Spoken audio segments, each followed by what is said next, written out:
of America, with your hosts, Michael and Jacob.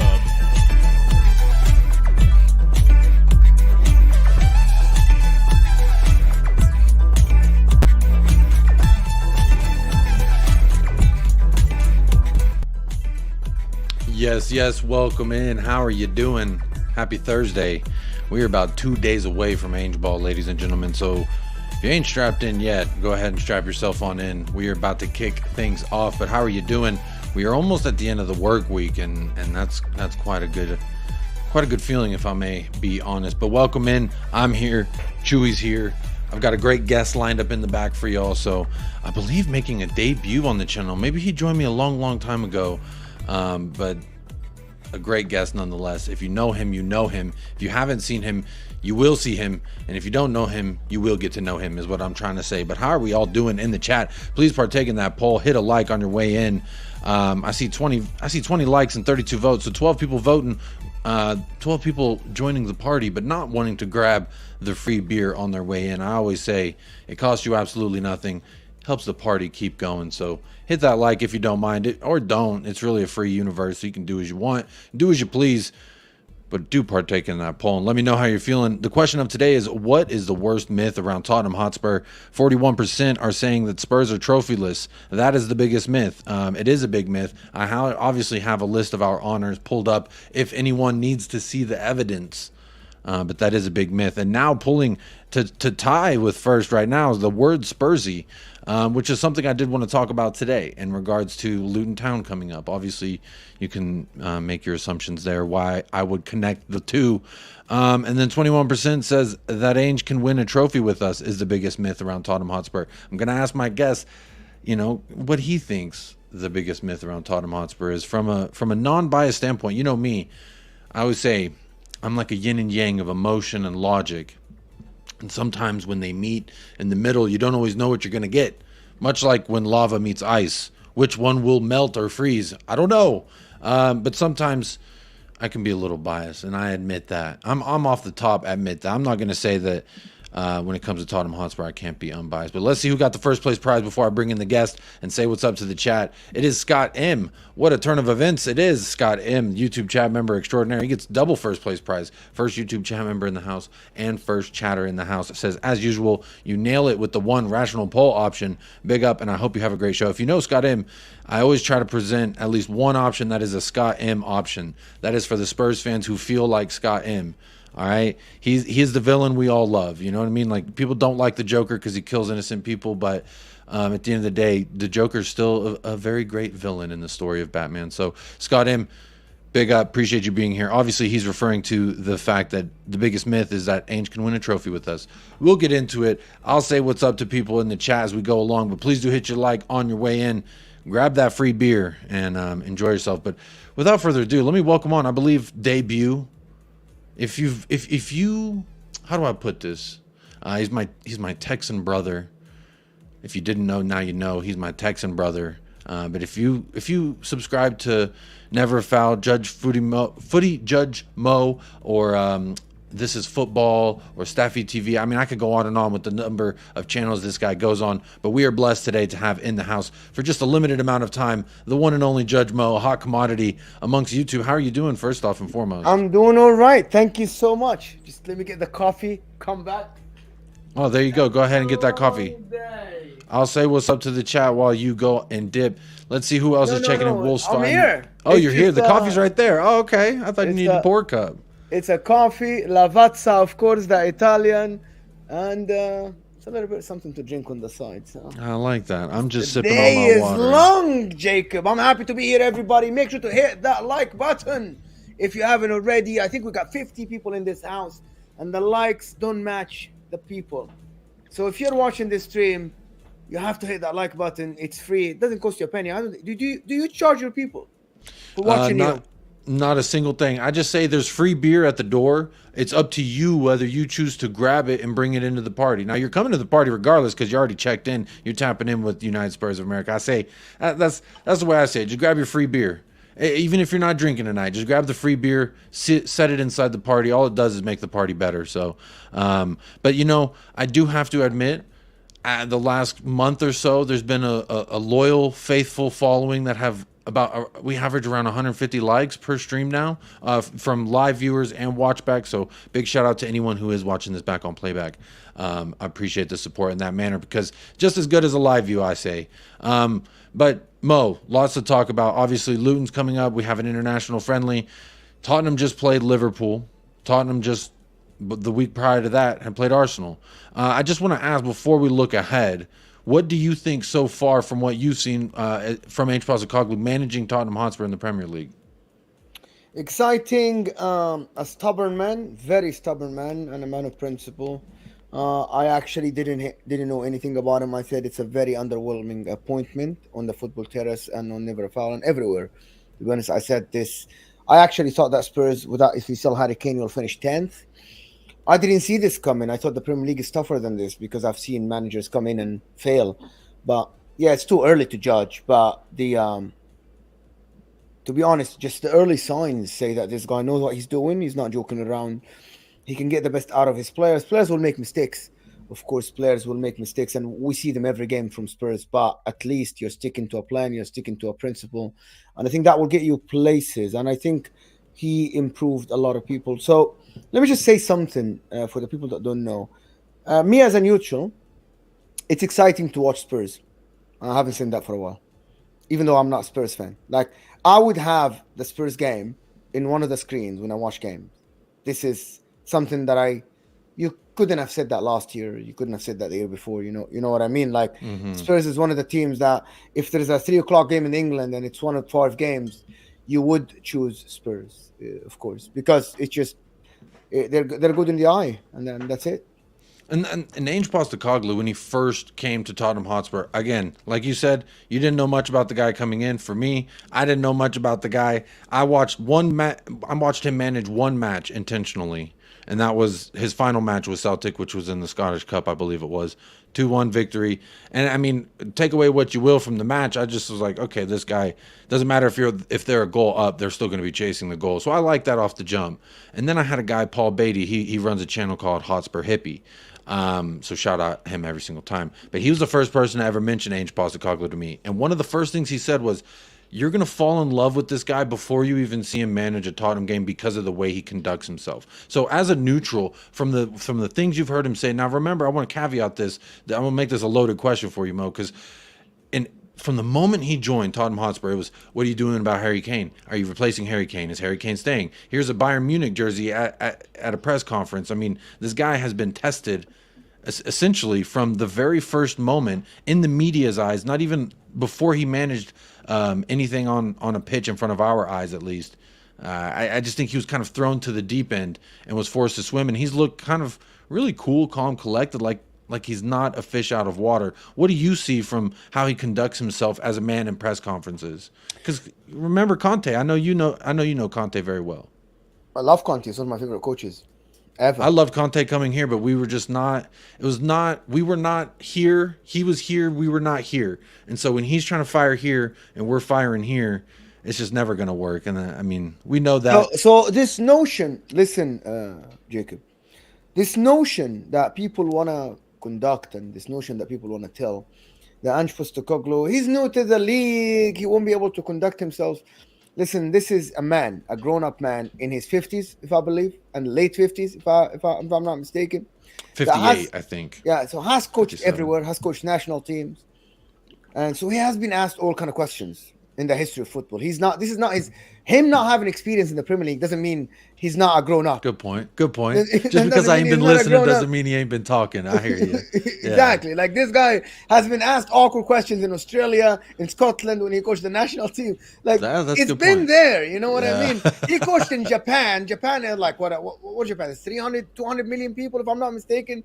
So you can tell Japan has more population than England. So it's ridiculous that we're going to sit here and say, yeah, he conducted himself very well. We're not talking to a toddler here. We're talking to someone who knows the game, who has raised kids, who has a family, and who has been coaching football for over 20 years. Well, did he conduct himself well? Of course he did.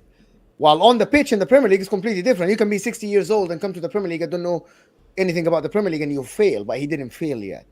Or he's not gonna fail. I don't know, but that notion is like, yeah, he's very well spoken in a press conference. I'm like, It won me. okay, Admittedly, it won me over as a guy it did, waiting but it to did, be but, told the things but I it want to didn't. hear. Did it surprise you though that he can speak well? You know, It's ridiculous. That's a good point, because one of the first things after he was appointed our manager that popped into my YouTube algorithm, shout out YouTube's algorithm for whatever it's worth, it popped an old ass interview of him with some Australian dude on national news for Australia, and they were going back and forth, and I loved the way he handled himself. And I saw that and I was like, oh, this is great. And then continually, step by step, he's just shown me, like, he makes me feel good to be a fan again. You know, because I feel like a lot of Tottenham Hotspur fans last year were losing their identity, their relationship with Spurs, so to speak. You know, I've had multiple fans who've seen us win things, who've seen us lose, who've seen the highest of highs for us and the low. You know, fans who've seen the double, fans who've seen us winning FA Cups. You know, they've witnessed us have some glory, and they even say, What I glory? lost FA Cup. We were synonymous with the FA Cup. Do I need to share it? Shall I share it? I'll You share can it. listen. It's easy to search Wikipedia. You know. No, what it's I not mean? Wikipedia. It's TottenhamHotspur.com. Major honors. Football League champions 50, 51, 60, 61. Oh, wow. Look at all these FA Cups. We were known for the FA Cups. And technically, the last one we won was in my lifetime, because I was born in 1990. So isn't that nice? All right. Admittedly, at 1 year old in Dallas, Texas, I was not a Tottenham Hotspur fan, but You nonetheless. were born with the club in your blood. Yeah, I was just waiting This to is what come I out. believe. Yeah. Yes. No, yeah, but there is a comment that say, but there's a lot of people. There's a lot of proven managers that are awful in press conferences. I think Pep Guardiola's awful. I think Jurgen Klopp speaks out of his ass. I feel there's a lot of managers that don't know how to, and they are brilliant managers. They're geniuses. But Ange Postecoglou came to the Premier League with the reputation of someone who wins fans, who wins clubs, to make everybody by his side. So I wasn't surprised that he speaks well. It has been told, we have been told that he speaks very well. So I'm not surprised. But what I was surprised about is how he plays football in the Premier League, the same as he plays football in Australia, in Scotland, in Japan. And he's like, yeah, whatever. I'll play the same exact brand of football with an awful, mediocre players that were absolutely terrible last year.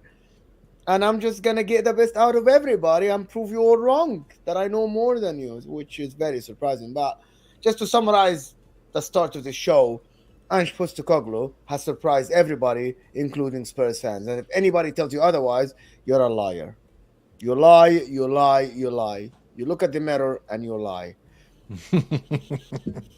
Mo, did not expect love that. having you here. We are 15 minutes in, so please do hit that like on your way in. If you haven't already, it's very simple. In the title, at Footy Judge Mo, you can click the link. You can go subscribe over there. I'm surprised that you're not sitting at well over 10, 15K at this point, Mo, because you're very well known and you're very well spoken. So I appreciate you taking time to be here. Is that your agent texting you saying we're not allowed to speak about our other appearances? Big up everybody in the chat. If you do hit a question like this, I'll see it, I'll star it, and I'll try and ask it before Mo leaves. So Zapur, I have starred your question. This is a way. If you don't want to super chat, you can just hit the Q and a dash, and I'll see it, I'll star it, and we'll bring it up at some point. So big up Zapur for that. Big up Caption Grandma. Drula's in the house. Zapur's in the house. Craig the Gecko Man. Mountain Bush Man. Sonaldo. Kate. Jim with Just a Girl Who Loves Spurs. Rich in the house. How you doing? Jason Bell. Sonaldo. Everyone's grabbing their free beer. Steady as Shark. How you doing? Dub Shaman. Ronnie. How are we all doing? Talking Ball. How are we doing? Anfield Dave. Did Jacob say Spurs are synonymous with... I said we were. Once upon a time we were. Again, if you look at the honors, there was a good little run there. 61, 62, 67. That's pretty nice. 81, 82. Come on. But big up everybody. Make sure you hit Donovan. Hello, Donovan. How you doing? Says, I hate when you're chatting sense with a footballer when they disregard everything for you're saying for 0 trophies. Look, that's just because people who were born after 2010, they haven't seen us lift a trophy. So it's a little understandable. If we win one, I think then Hold that on. puts... Is there people born after 2010? Yeah, there's a lot of people born after that, and they're all over Twitter. And the first thing they'll say to you is, anytime you have an intellectual conversation, is "Wara trophy," which You know, it took me a minute to catch on what they were meaning with that. But these kids, I'm figuring out their lingo. I'm figuring it out. Yeah. I'm old, bro. I am old. No, you don't look a day over, what shall I say, 27? You look about 28. I'm way older than this, but fine. But thank You'll you. take it. Hey, you'll take it. I'll take any wins at this moment. Big up Russ, Evo, big up Cal. The next thing I did want to ask you about, so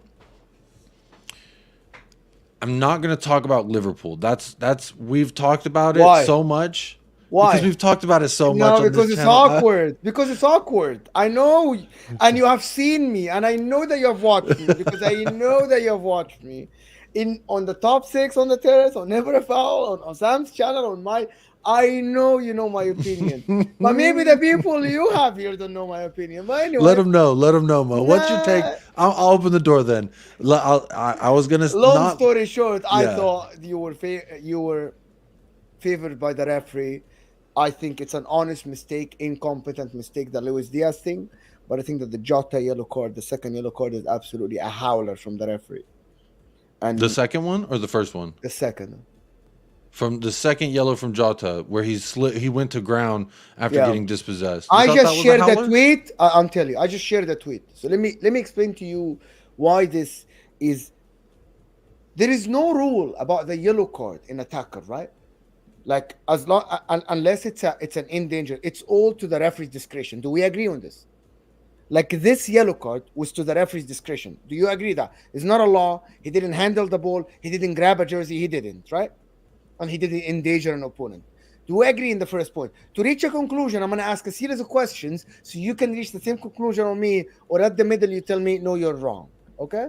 Do we agree on that? That yellow was to the referee's discretion to interpret that as a second yellow. Is that correct? I think that was his 4th foul at the time. So, as a referee, when you've warned a guy twice, one of them being a yellow, it's like Yes. Okay, so persistent infringement does not apply when you already had a yellow for that. So fourth foul doesn't apply. So your logic doesn't apply here, and you can ask any referee. Okay. Once you got a yellow card, it restarts for persistent fouling. Okay. So my point is, the first yellow, it was a yellow because you tripped someone, even if it's unintentional. When he was going on a counter attack, it's a yellow card, right? You were too close to him from behind. So I know that Udogie hit his knee. So that's the first yellow. The second yellow was 5 minutes later, only one foul later. And number one, my point is, you have to be very sure about the contact and the yellow card if you're going to give the second yellow card, especially for a team that plays with 10 men, right? Especially if you just give the guy a yellow. You don't give him a yellow, okay, because you think he tripped him. Now, go watch it in slow motion. He actually didn't touch him. Actually, by the way, you know, Jota did not touch Udogie. Like this is a fact. It's not an opinion. It's a slow motion. I'm gonna need to see this. I'm gonna need to see this. Go to NBC. You're an American like me. Go to NBC and see the second yellow. He literally, number 3. I think it's on Peacock. His foot was on the floor. That means it wasn't raised. Do you know what the difference? Right? Your foot wasn't raised. That means you didn't mean to trip somebody. When you raise your foot, now it's your legs position. You're not on the balls. What's it called? Like you're not on the same level as the ball. You're not trying to play the ball. Number 3, which is the last point, is that there was 6 defenders still behind the ball. So that's the thing. That's the thing about it. And I thought that Simon Hooper absolutely rushed to give that second yellow. This could have been a foul and move on. But the pressure mounted on him. For some reason, he rushed to get, like he couldn't wait to give that second yellow. If I'm the referee, and by the way, I just shared the tweet, an ESPN independent panel, 3 of them said it should not have been a yellow. 2 of them said it should have been a yellow. That means at the end, it is an opinion. And when I say an opinion now, I will lean towards it's not a yellow card. I thought it was rushed. That's my point. It's a simple. Is this tweet from 3 hours ago? Is that the tweet you're talking about? Yes, you can read the article and everything. But that's the point, Jacob. Like, once we come to an opinion, right? Now, I can have an opinion, you can have an opinion. So I think why I think my opinion is right, because I looked at the tackle, because he just got a yellow, because the team already played with 10 men. So I think it was unfair. Fair enough. Hey, I mean, Look, I mean, My what you're point saying is that they've came out. I forget this comment from Zabur. Okay, let me just ask you something. If we are here discussing if he touched him or not, why did Simon Hooper rush to give a second yellow if he's not on? You know what I mean, Jacob? Why you rush to give him a second yellow in a team that already played 10 men? You wanted to be the center of attention, and it's not a conspiracy theory. It's like Simon Hooper woke up that day and said, yeah, I will be the center of attention. And I thought that there's many small free kick. I play football, I play soccer, and I know that when you give these small 50-50s to one team's favor because you think you're doing the right thing, it piles up and it gets in someone's head. That's my opinion. Now, moving to the football wise, I thought actually that's an opinion that you will never hear anywhere. I actually think that Spurs winning this game is a positive, not that narrative that people say, but you couldn't break 9 men. That's wrong, because the 9 men were defending, and it's very hard to break 9 men with 3 center backs. With Anyone who's played the sport competitively knows that when you go down a man, let alone 2 men, that if you just camp in the, that's a goalie's dream right there.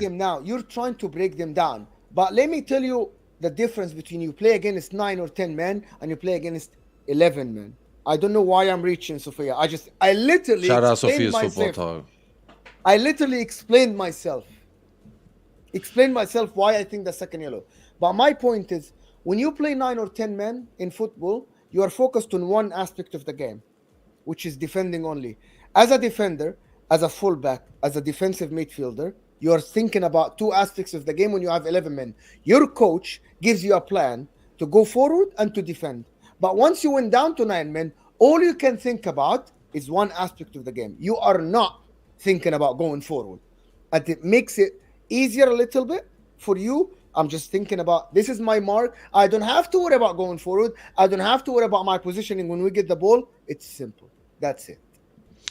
And at the end, you won fair and square at the end. Yes, the goal didn't count, but mistakes happen. I want to go back to the yellow card just a moment, because I hear you and I understand what you're saying, but at the same time, if as someone who played the sport as well for 80% of my life that I can remember, my coaches have always said, and in every sport at every level, they've always said, don't let the ref be the determining factor in the outcome of this match. Outside of whether you agree or disagree with any of their calls, you cannot let them have the final effect on the match. And that's up to you to change that. So what I say to Jota, whether the second yellow or the 4th persistent foul or whatever we want to say, et cetera, to me, Jota, play smarter, play cleaner, take the ref out of the match. You take the ref out of the match, you know what happens then? He doesn't have a dodgy yellow that is now up to speculation as to whether it's valid or not.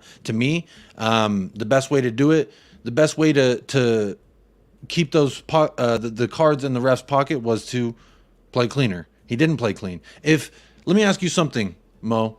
I've heard your opinion on Christian Romero. If Christian Romero does what Diogo Jota does, are you coming on this channel today talking about that it was this, that, and the other, or are you saying Romero's reckless, rash, and he needs to make better decisions? No, if Romero does this tackle in halfway line and there's 5-6 players of Spurs behind him, I would say he doesn't deserve a second yellow if your team is down 10 men. I'm honest. You really think? I mean, hey, I take your word for it. I'm not the one who refs the game. I am not the one who refs the game. Now, your repetition in the league is something I can't control. Like Casemiro's repetition in the league. I'm going to give you one example, right? Fernandinho over the year, and I know you have been watching a while, over the year did this cynical foul when he stops the opposition from counter-attacking. Rodri does it. Do you know why he doesn't get a yellow card? Because his team has the ball all the time. It's a repetition. Referees tends not to get yellow cards for the team that has the ball all the time. It's just about repetition. Now, I am not the one who refs the game, right? I think Romero is reckless, but I'm just analyzing that situation that you described by itself. It's not a yellow. It's my opinion. But again, these are all opinions. These are all opinions. Yeah. People need to understand. I'm not stating here a fact. I'm just saying an opinion at the end. But listen, the football from Spurs, I thought was so good. Were very, very good. And people need to understand one thing. Pep Guardiola, in the first season he joined Manchester City, every game or every week or every 2-3 weeks, he used to go to press conferences and defend the way he plays football, defends his players that used to make mistakes, because he wants to play a certain style and he wants to embed that in the players. Ange Postecoglou is gonna be all right with Madison making a mistake, with Bissouma losing the ball, with Romero trying to pass wrong, with Vicario playing a wrong ball wrong, because that's a process of embedding a specific like way of playing football into this team. That's what people don't understand. Like, you'll get Arsenal fans, Liverpool fans, Manchester City fans, Man United fans saying Spurs, they make mistakes. They know that you think Ange Postecoglou isn't analyzing the game after and saying, we made this mistake. Madison, you turned wrong. Bissouma, you turned into the wrong space. The space is the other side. When you get the ball from Romero, the space is on this side. The guy has been there for 2.5 months. Give the guy a break, like we give every other manager a break. They are winning games, Spurs. They are playing good football. Give him a break. It's not, if they are making mistakes and they're losing games, I would understand it. But they aren't losing games. So this criticism, yes, the defense is wide open. This is a fact. You concede a lot of chances, more than what you should, especially for a team that has 60+% possession all game. But these mistakes are going to happen until you learn, or until you get better players. Mm-hmm. Because some of the players, maybe they need more time, maybe they're not good enough. We'll never know. And disclaimer for anyone who doesn't know, Liverpool's not his team. That's not his club. And Mo, I don't want to people speak. think I'm a Liverpool fan. I think a few people in the chat may think you're biased towards Liverpool because that's your club. That's not his club. His club is not even in the Premier League. So that's why I like his. Well, I can move my chair and you can see who I support. So it's simple as that.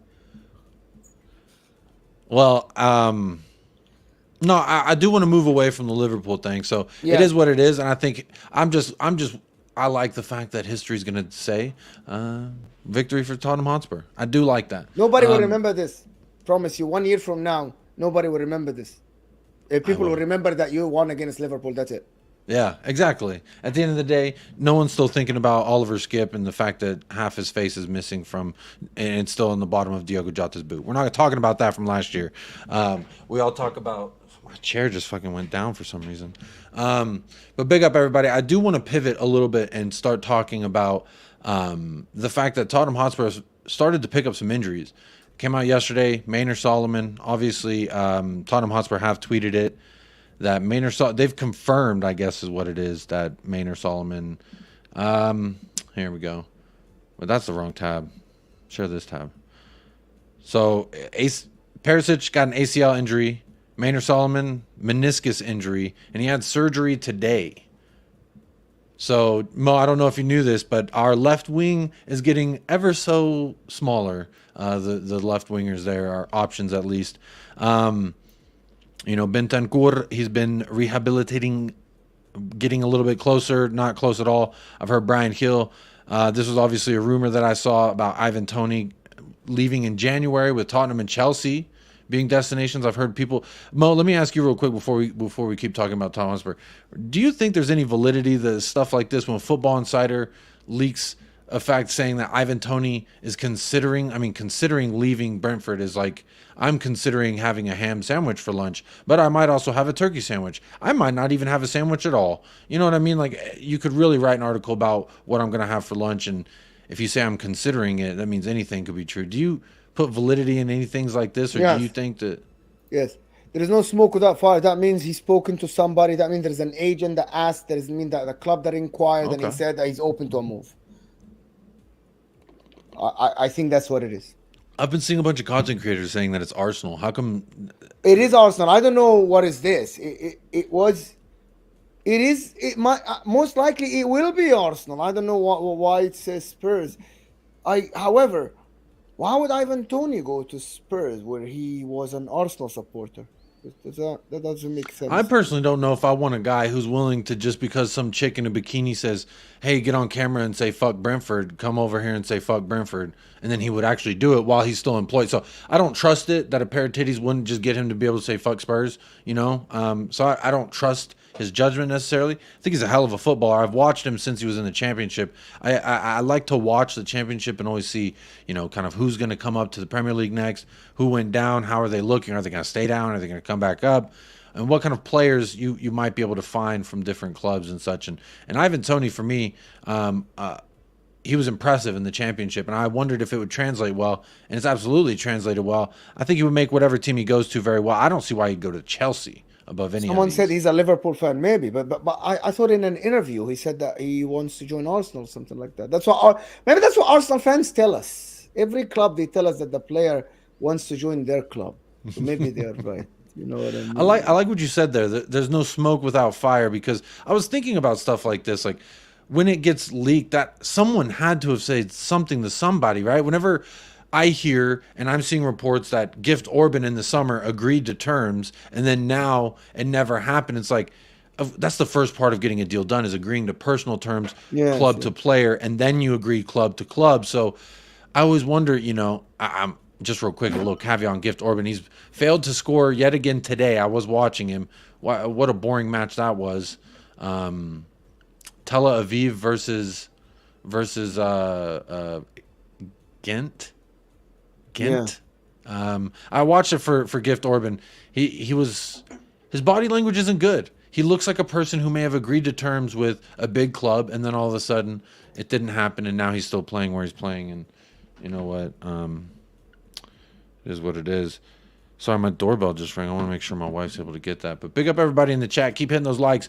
We are on about almost 90 people in the chat, so keep hitting the likes. If I see 56 likes, Shirley, but don't call me Shirley, we can hit them likes up. Whether you agree or disagree with anything we're saying, hitting a like doesn't necessarily mean that you have to agree with us. It just means that you appreciate the content. It's for free. Costs you absolutely nothing. I see 81 votes. 57 likes. What are we doing?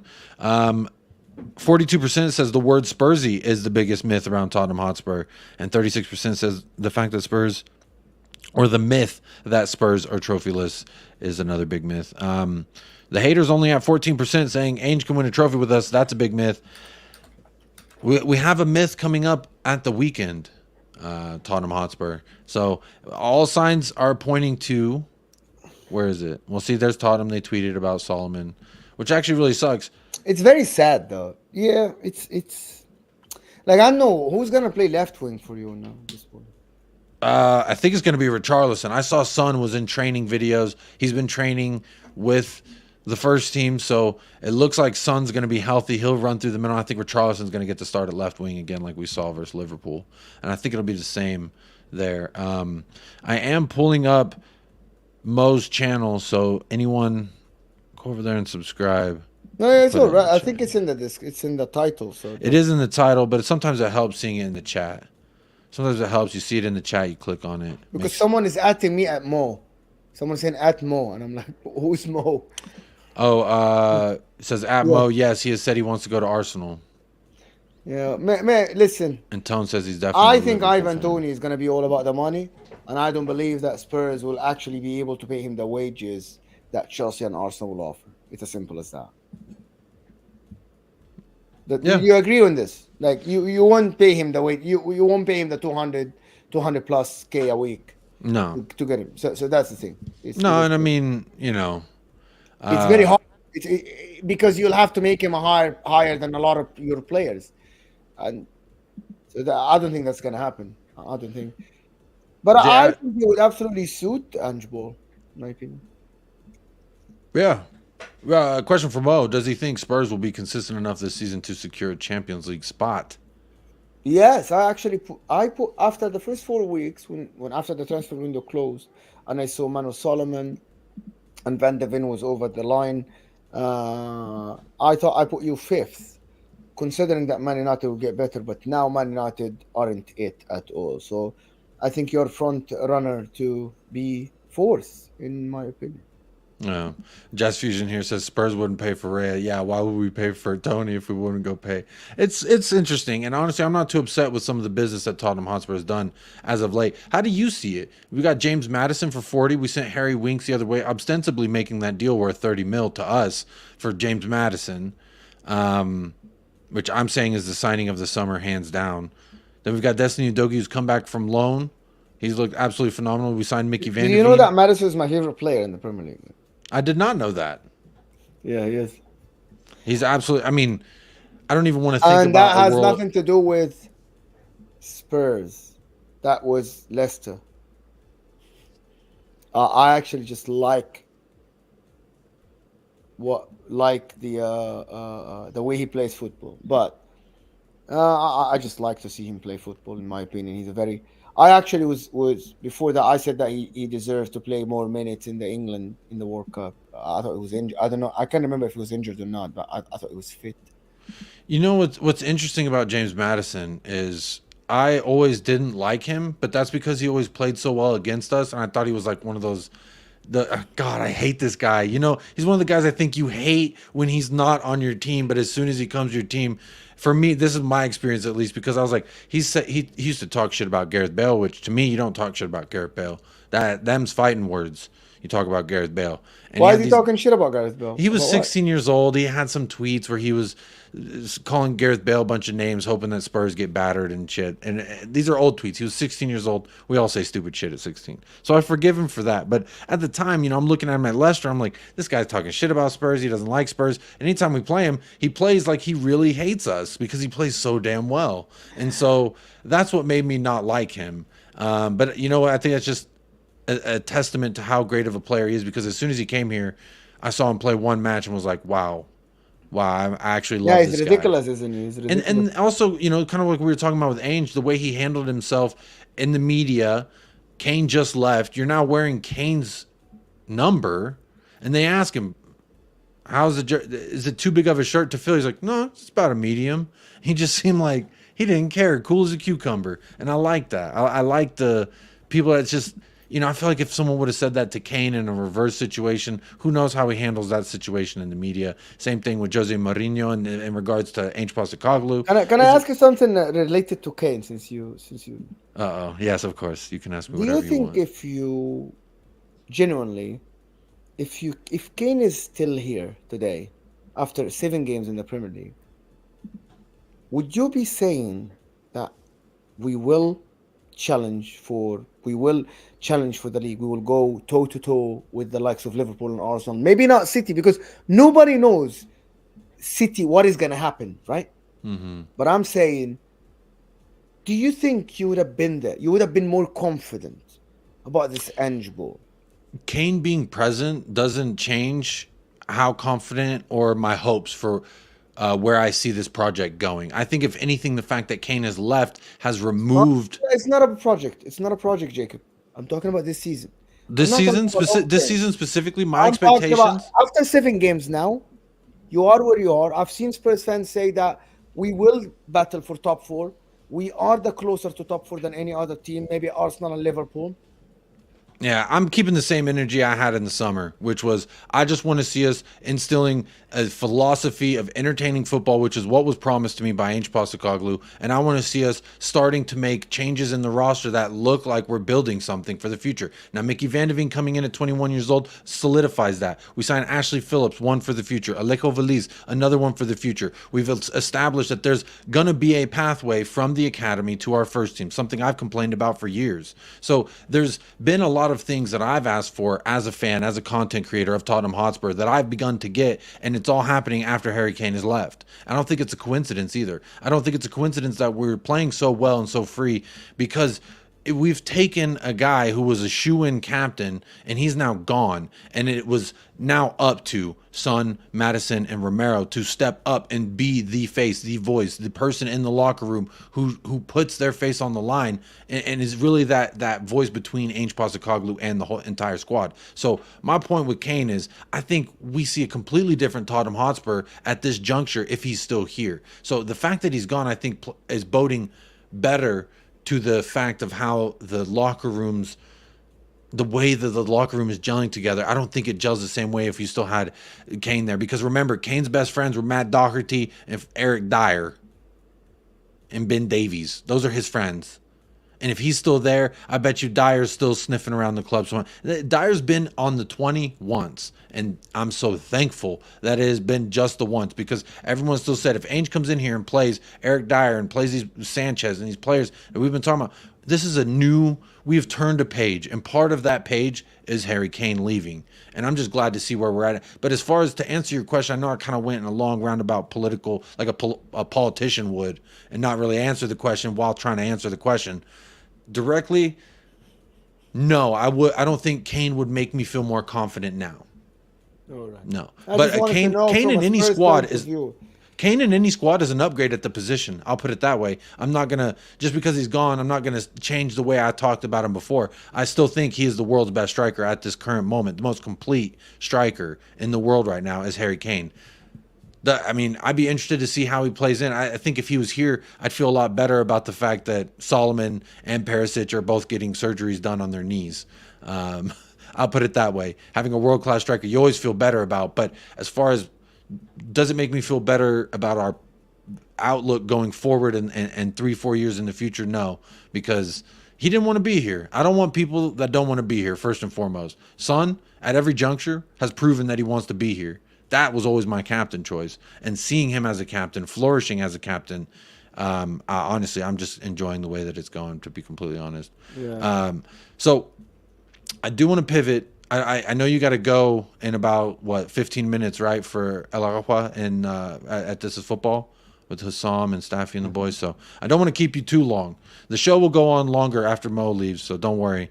But while I have you here, I do want to get your thoughts. So the theme of today, my thought around today was, I saw this tweet that I'm sharing right here, from shout out at whoever the fuck on Twitter. Says, he just listed all these curses that are coming up for us. Manager of the Month nomination curse. He just won Manager of the Month and he got nominated again. And so we have Tottenham Hotspur. These are the curse, the myths. And I did a show a while back about Heung-min Son and the fact that he's breaking all these myths. Everyone said he lost a bit of pace. He was gone. He doesn't want to be here. He's not a leader. He's not vocal enough. He's shutting all those people up. And they ain't saying shit now about Son. They talking to Son nicely. And I like to see it, because when it comes to Heung-min Son, Heung-min Dad, you need to talk to him nicely, is my opinion. So he's broken curses. And my thought is, Ange Postecoglou is the guy to break all the curses, for good or for bad. Think about the curse Manchester City. I think they're going to come to Tottenham Hotspur, and this will be the season that they get their first goal at Tottenham Hotspur Stadium. I think they will break that curse because of how open we play and the fact that we're going to allow them to play. I mean, that's going to be match of the week, if I'm not mistaken. City versus Tottenham at home. That's going to be a great matchup. But without looking too far ahead, these are some simple curses that we face on the weekend. So he just got nominated for Manager of the Month again in the second consecutive month, as you know, Mo, which is a curse for our manager. Shout out Nuno Espirito Santos. And then we also have a third kit curse, where no matter what our third kit is, we always get. We got knocked out the Carabao Cup in our third kit, our infamous blue. I loved our blue one with the collar. It was light blue. It was like right when our stadium just opened, and it was a very beautiful, beautiful kit. And I don't think we even won a single match. I think the best result we had in them was a draw. So everyone said it was the curse of the third kit. And then early kickoffs. We've known that early kickoffs have kind of been a crux in our heels, so to speak, for Tottenham Hotspur. And going against newly promoted club curse, we tend to usually drop some points against these folks, newly promoted clubs, for some reason or another. For me, I'm attributing that to the mindset, the mentality, a bunch of losers that we had in the locker room. When you have Eric Dyer, which is the epitome of loser mindset, and he's going in like, oh, I'm better than this club and that club, they just got promoted. Of course, we're going to drop points during that match. So my thought here is, Ange Postecoglou is going to break all these curses. We're going to shatter the doors off. I've been hearing a lot of Spurs fans, content creators specifically. Shout out to all the Spurs content creators out there. This isn't a direct dig at any of them, but I've been seeing people hesitate. I was a little hesitant, Mo. And then I started hearing all these people like, this is the perfect little banana peel for us to slip up on. Luton just got their first league win not too long ago. We have all these curses and these things that go against us. I feel like Ainge is going to put all these to bed. Now, a lot of people don't like these kits. I see you, Cappuccino Kit's going to put in the work. I want a Cappuccino Kit. I'm not going to lie. Big up Mr. K. But for me, none of this means shit when it comes to Ange Postecoglou. The Spurs ain't done this. Yeah, but it's Tottenham. This is the history of the club, et cetera, et cetera. I think all that is getting put to bed one at a time. And the only thing we can do is do it one at a time. Now, we have Luton Town, which a lot of people feel like we should win. But Spurs content creators, they've been hesitantly saying, let's not, I could see us dropping points here. This could be the one. And I feel like people are just waiting for the moment they can say, look, Ange is not invincible. They can be beaten. Do you think Luton Town can pull one over on Tottenham Hotspur this weekend, Mo? This is going to be 4-0 Spurs. Okay, I like And I'm that. being genuine. I don't know why people... Luton won one game against a terrible Everton side, one of the worst in the league. They just lost at home yesterday against Burnley. Right? Spurs... No, they kind of got done hard there. They should have had a penalty. They were looking very attack heavy in that second half. They were going for it at least. If they go for it against Spurs, they would lose heavily as well. I think if they defend, they will lose. If they go for it, they will lose. There is no comparison here between the two clubs. I've watched Luton a couple of times. They're absolutely atrocious. Absolutely atrocious, in my opinion. They have championship players trying to play in the Premier League. I think they're one of the worst teams in the league. With all due respect, they're just not it. I think Spurs will go to the game very confident. Ange Postecoglou isn't going to think about all of this shit, all this mess, all this just freaking omens or whatever thing that you guys are talking about. He's The sitting up- hoodoo. Get the bad hoodoo. He's just freaking... He's sitting up his team. He's like, you're telling me if Arsenal go play Luton away from home, if Chelsea, in their worst position, going to play a Luton away from home, they will think about curses and stuff like this. Give me a break. Seriously, That's give me a hilarious. break, bro. Like, no, it's not even close. It's not even a discussion. I do follow Elijah Adebayor. He's a left winger there. He hasn't started. He did come off the bench versus Burnley and get their goal for him, and they looked a little bit different when he came on the pitch. Now, I'm not saying he can or that he will, but do you think Pedro Porro has done enough progressively in these matches to show that defensively he's not going to get caught out by some random left winger who can get in behind him? He might, but that's the whole point, Trent. The only one in the league that doesn't get caught out is Kyle Walker, and he made a mistake in the beginning of the season. Everybody does. Gomez does. Trent does. Everybody does makes mistakes. It's all about the team. I think you will dominate position. You will pin them back, and on the counter attack, you have Van de Ven and Romero. Both are quick. Van de Ven is so quick, and on the counter attack, I don't think you should fear them at all. And if they come out of their place and try to attack you, this is not even going to be close. You rip them apart. This is how I see the game. If anybody asks me about this game, I'm predicting. I'm literally, genuinely, this is 3-0 Spurs. Genuinely. But see, that is the Spursy myth here. That is the Spursy curse that I'm speaking on, Mo. That this should be a 3-0, 4-0 victory. I feel that way as well. I look at the roster, I look at the clubs, I look at the fact that this is the first time they've ever been in the Premier League. We are a top 6 in the Premier League. We should go out there and put the work on them. But usually when Spurs should do something like lose a match, they don't. When Spurs should go out there and win a match against a Luton Town, a recently promoted kit, and our third kit, all the jazz, early kickoff, we should win this game. I'm not a believer in these things, but yeah, fine. I actually don't. Genuinely, I don't. I don't believe in like early kickoff curse, third kit curse. But think about it. I believe from in an one athlete thing. standpoint, you've played the match real quick. Well, I just want to Go ahead.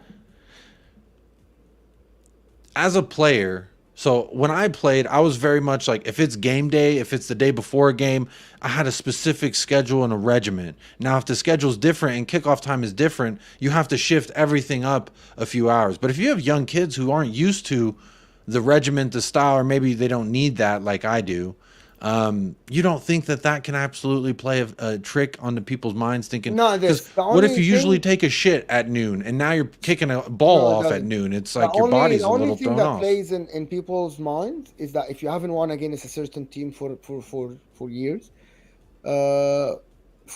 like we just played the first game of our season was against the second team of last year in our season here, and we lost against them home and away for the last 6 years. And we beat them 1-0. But we went to the game nervous, thinking that we're going to lose. 100%. That's the only thing. If you go to the stadium and you don't win, like Man City go to Spurs, it's in their head. It's in the coach's head. It's in the fans' head. But this early... I promise you, this early kickoff, certain time, a kit, nobody thinks about that in the game. Once you put in the shirt and you step on the pitch, you don't think the clock is 12:30 kickoff in the UK. But your You don't think that. body, but if your body No, internally, I your don't. organs, your I digestive don't believe. system. I don't believe that. I don't believe that. I believe that it's all about the stadium you're going to. Like if you go into like Anfield and you haven't won ever before, that's what you think about. If you haven't won against a certain team, for example, just giving Wolves play Bournemouth and they haven't won against them for 10 years, they will think about it, especially if the players are there, because the media will remind you about that. The players don't look at the early kickoffs. They don't look at that. They don't. I promise you. I actually believe that it's not. This is not gonna. They never think about it. The kit, third kit. Come on. I used to have a coach when I was younger. He used to tell me, because I used to fight always for number 7, but that's before Cristiano Ronaldo even played football, because I used to like Luis Figo, and he used to tell me the shirt doesn't play. It's what's inside the shirt. It's what's inside the jersey that plays. The number doesn't play. Nobody knows your number on the pitch. It doesn't matter. But it feels nice having that number. I'll put it that way. Speaking of feels nice to have something, before you go, have a treat for you. I don't know if you're ready for this or not. He texted me. He wanted in, and he's like family of the channel, so I have to let him in. His name is Sean from Spurs Talk Show. He's asking for the link. I don't know if it's to talk to Mo or talk to me or talk to us both, but everybody say hello to Sean. Big up, Bren. Good morning. Hi, everybody. Hey, Sean. How you doing? I'm good. How you guys doing? How you doing, Mo? You okay? I'm all right. I'm good. You guys are both growing moustaches and things. What you need to Well, he's got a goatee. Like... Yeah, I just got the stash. I call it the freedom stash. Yeah. We like it. Yeah. How's everything going? How's everything? I don't know what you've been talking about. I just thought I'd come on and say hello. I saw you were live. Oh, we were talking. I was bringing up the fact that Ange Postecoglou is breaking every myth and curse known to Spurs, and Mo saying that he doesn't believe in any of it. The fact that we're wearing a third kit, the fact that we're kicking off early, the fact that we're playing a newly promoted club in Luton, and the fact that we should go win this naturally lends any Spurs faithful, I think, to just for at least a little bit in their mind say, we might be in for something here. Sean, are you at all concerned about all these myths leading up to Saturday? I didn't know there were any myths, mate, to be honest. I am concerned. There's myths. I'm concerned about the game. I think that after everything that's there's myths. I'm not concerned about any of that stuff. But I am concerned about the game. I'm concerned about the month. I'm concerned about the fact that Tottenham have managed to scrape through 2 big games, games that my man Mo here thought that Tottenham had no chance against. And I actually the one that gave you against Liverpool, I said, yeah, you might actually get that after I watched the Arsenal game. No, it's all good. To be honest, after I watched the Arsenal game. Yeah, after the Arsenal game. The Arsenal game, he said we were going to get torn open like a stripper. 100%. But that's in the past. But I do think that Tottenham players need to keep their eye on the prize here, because these are the sorts of banana skins that can really ruin your momentum. And you know what, Jacob? There's a hell of a lot of salty rival fans right now that would love nothing more. Yeah, there's a lot of tough games this weekend, right? You got Liverpool, Brighton. You got Man City, Arsenal, Newcastle have got a tough. There's a lot of tough games, but right now I think most neutral fans, after what's happened over the last 2 weeks, everybody thinks that Tottenham fans are getting a little bit punchy. And they would love it if Tottenham were to drop points. And that's why Tottenham players, and under Ange, they have to have their eyes on the prize and make sure that there's no slip-ups. And I'm going to the game. I'm one of the lucky 800 Tottenham fans that have got a ticket. And I want to go there knowing that Tottenham are... You got a ticket to the Luton stadium? Yeah. Are you a season ticket holder for Spurs? Yeah. Okay. So you must be high on points, because the stadium is too small. I know the away section is very small in the Luton Town it's stadium. Tiny. I didn't get my points. I didn't get the ticket through my points. I got ticket through my contacts. All right. Yeah. Someone help me out. But yeah. Anyway, I have to know people, right, Sean? I have to step out, Jacob. So thank you for having me. Of course, man. Thank you for joining us. Thanks, Sean. Let's link up, Sean, soon. We'll get you to talk about Spurs and give me some stick for maybe a month from now. You're still gonna give me that I didn't give you a chance against Arsenal. You remember that? Yeah, I'll be riding that broomstick the whole way home to Halloween, my man. Until you lose a game, you'll be riding that. You know it, my man. You know it. Oh no! 100%. But thank you everybody for being here. Make sure before I go to hit that like button. There's about 90 people here, so hit that like button. Let's get Jacob to 100 likes. And thank you, Jacob, for having me. I really appreciate Big up. it. Big up. Appreciate that. Thank yep, you, and everybody. the link for Mo's channel is in the title to the video, so you cannot miss it. It is in blue. Click it. It'll take you to his channel. Hit that subscribe, and then come on over back. We'll be talking more. But Mo, thank you so much, my Texas brethren. You stay cool in the Lone Star State, my friend. See you guys. Sean, I've got you all to myself now, and I don't know what is more delectable, a prime rib steak or having Sean all to myself. But I got you here, so let's talk about it. Are you worried about Maynard Solomon, left wing option? Son is in the training videos. He's training with the squad. Where are you at as far as this lineup for Saturday?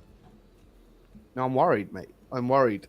Not so much about Manuel Solomon, because I don't really, to be honest, I've not been that impressed with him, mate. I think he's, I don't know. Not sure. Not sure about him. If he's out for 3 months now, he was out for 7 months of last season. He's been out for more than 50% of his time at Shakhtar. I think we've got an absolute Ryan Sessegnon on our hands.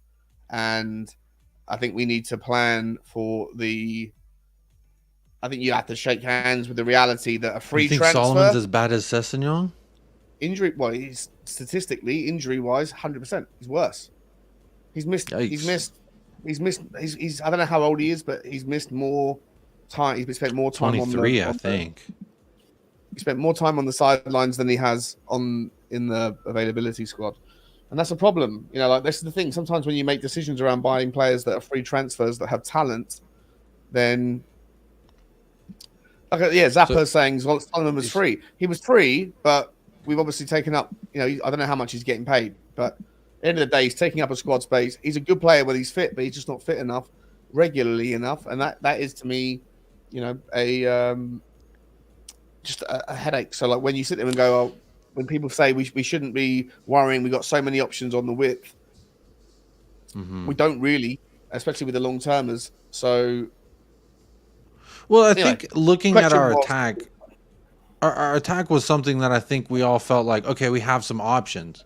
But now, one by one, those options are slowly dwindling. I don't know if it's the training regimen, if it's the physio room, or what, but something's going on. Them left wingers are falling like damn flies around a stinky pile of shit. And it's like, for me, something that we were already concerned with, which was the depth, we are now even lighter and thinner than we were. We were thin as some, you know, if you go to the butcher around here, they'll slice you some slices of ham. They slice that some bitch so thin.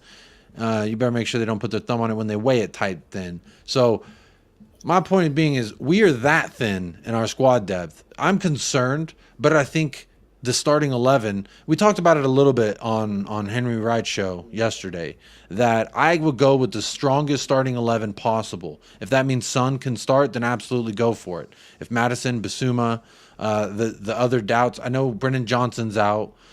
We know now Solomon is out. He had surgery today. Anyone having surgery in the middle of the season, to me, that's a red flag. That's alarming, because surgery, an invasive surgery, is always something that's going to put you out for a little bit of time. But so I wouldn't say that I'm necessarily. No, I really don't like the phrase invasive. There's something about it that makes me feel. Yeah, there's something about the word like invasive surgery. It feels like it's offensive. It feels like it's getting in places it shouldn't be. It feels like it's you don't know what they're doing when they knock you out. You don't know what they're up to. They could. You don't belong there. You wake up and you go, wait, what happened? What happened? What happened? You know, and then suddenly you're feeling around and you're going, hang about that ache shouldn't be there. Why have I got a pain in that part of my body? I had a problem in my ankle. Why does I have a pain somewhere else? You know, this is what I think. Why do I have to sit on one cheek and not both of them? What is this about, officer? Exactly. Pick up everybody. Why have I got a bedpan? What's going on here? You know. But you know, I say invasive because usually invasive ones they require some anesthesia of sorts. Now, like getting a tooth pulled, I would say is non-invasive because that they just go ahead and hit you with some lidocaine. They pull the sucker out, stick some gauze on it, and say see you later. At least that's how they do it in Mexico, and it'll cost you about $50. Fuck American dental system. They're trying to rob you. They tried to charge me 2 point. What you do when you need a root canal? Or Absolutely, $80 for a root canal, 55 to get it pulled. That's what you do. You go across the border. How far's the border? I could look out my window and look at Mexico. Really? I can see it's downtown. I look out my patio. It's downtown El Paso, and then it's Juarez. And what you get in your car and you drive, but do you have to go through like drive over a bridge to get over there? No, to get over there, you just fucking cross a bridge and you're in there. To get back, there is a line. Yeah, well, it used to be. Not so much anymore, right? Not since open borders and all that stuff. Since the new administration, it seems a bit. No, more it still takes a while because when you're coming back, they're like, what was your business doing there? What were you doing there? And usually when you go to the dentist, what I like is they pull out a tooth and I say, let me keep it, please. And then I keep it in a little baggie. And then I go to the border and they're like, what were you here for? This is why I'm here, officer. Yeah, just make sure you don't pull out the wrong baggie. Yeah. No, because then the dogs will be on you. You don't want to pull out that baggie. Big up Igor. Big up everybody in the chat. We are over an hour here on the show. So hit that like if you haven't already. I see 83 likes. How many votes do we have in the poll? 103 votes. Shirley, but don't call me Shirley. We can get the ratio of votes to likes a little bit closer and let them touch and canoodle a little bit. Just like our wingers like to hug. What's that? What was the poll? The question for today is, what is the worst myth around Tottenham Hotspur? And here's the 4 options, Sean. Right now in the lead is the word Spursy is the biggest myth around Tottenham Hotspur. Second place, the biggest myth is that Spurs are trophyless. And then the next 2 options are, the biggest myth is that Ange can win a trophy with us. That's for Scott M. I always give a Scott M answer. And then the 4th choice is the biggest myth is that a manager of the month, plus early kickoff plus 3rd kit equals an automatic loss, which is something that's I think I remember versus Sheffield during lockdown, we played in our 3rd kit, early kickoff, if I'm not mistaken, and then they beat us 2-0. So that wasn't fun at all. So there's the myth around that. What? I had a £20 bet today. I heard you on your show. I know what you did. You get the odds? I heard your bet, but let's tell the people who missed it. 18-1, yeah. Because I was watching your show earlier with Johnny, and I don't think you said what the odds were, but you said that I'm gonna place a bet. I just did it. I was on an Arsenal fan show. Lead Judges, the guy from AFTV. I was on his channel with Henry and Dan Potts, and I said on there, I was like, we were talking about the game, and I said, look, I've got to be honest, I'm terrified. I'm going to the game. I'm going, and I'm worried that Tottenham are going to drop the ball because I think this is the sort of thing that happens at Tottenham. And I am going to protect myself by having a £20 bet that Tottenham lose 1-0. And if it comes in, then if we do lose, then I'll win £400 or £380 or whatever. And I will be, or £360 plus my £20 back. And I will feel a little bit less bad about the fact that we dropped the ball. And then Dan Potts said, but what happens if you lose 2-0 or 2-1? And I was like, I haven't covered all those bases yet, but I don't see that happening. All I see happening is Tottenham peppering them for 90 minutes, but they will have a chance. And they've got that guy. What's the guy's name? I've got it here. Hang on a second. The fastest player. His name is Chidozie Ogbene. Chidozie Ogbene. He's apparently the fastest player in the Premier League. Plays for Luton. Did you know that? You're on mute. I did not know that. How great of me to be on mute. I did not know that this guy was the fastest. So you're saying that he's faster than Adama Traore. Let me ask you this. Is he more wet than Adama Traore? I don't know if he's slicker. I don't know. Say no. I don't even know this guy. All I know is that he's the fastest guy in the Premier League this season. I don't think that Mickey Van der Ven, your boy, I'm not sure that Mickey, my man, Jacob's man, Mickey Van der Ven, the guy who introduced me to Mickey Van der Ven, however you say it. he's the fastest centre back in the Premier League, and I don't think that Van der Ven's got out of third gear yet. But technically, Ogbene is the fastest player, and I can just see something happening. He's from Ireland. He's from Ireland. I just looked at. And apparently he's the guy who has taken the guy's spot that I was watching, which is Elijah Adebayo. He was a left winger. I was watching them last season in the playoffs. He was very good for them last season in the playoffs.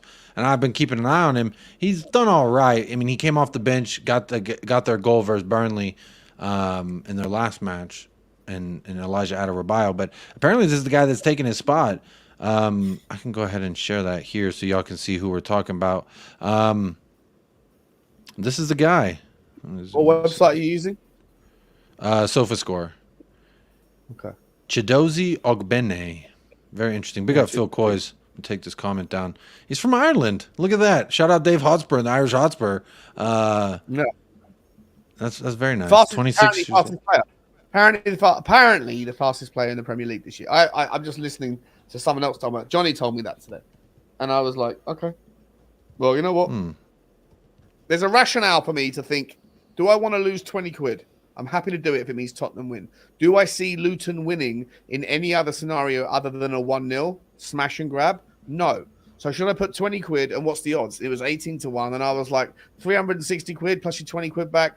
I'll swallow the bitter pill of loss towards Luton a little bit easier if there's 360 notes that just break down that kind of big gulp in my throat. So that's why I put my bet on. Ryman's son says, I'm going to put 1,000 on that bet. Thanks, Sean. He's going to put 1,000 on that 18-1 odds. So just in case it does happen. I'm not sure what you put. What currency we're working in here, Ryman?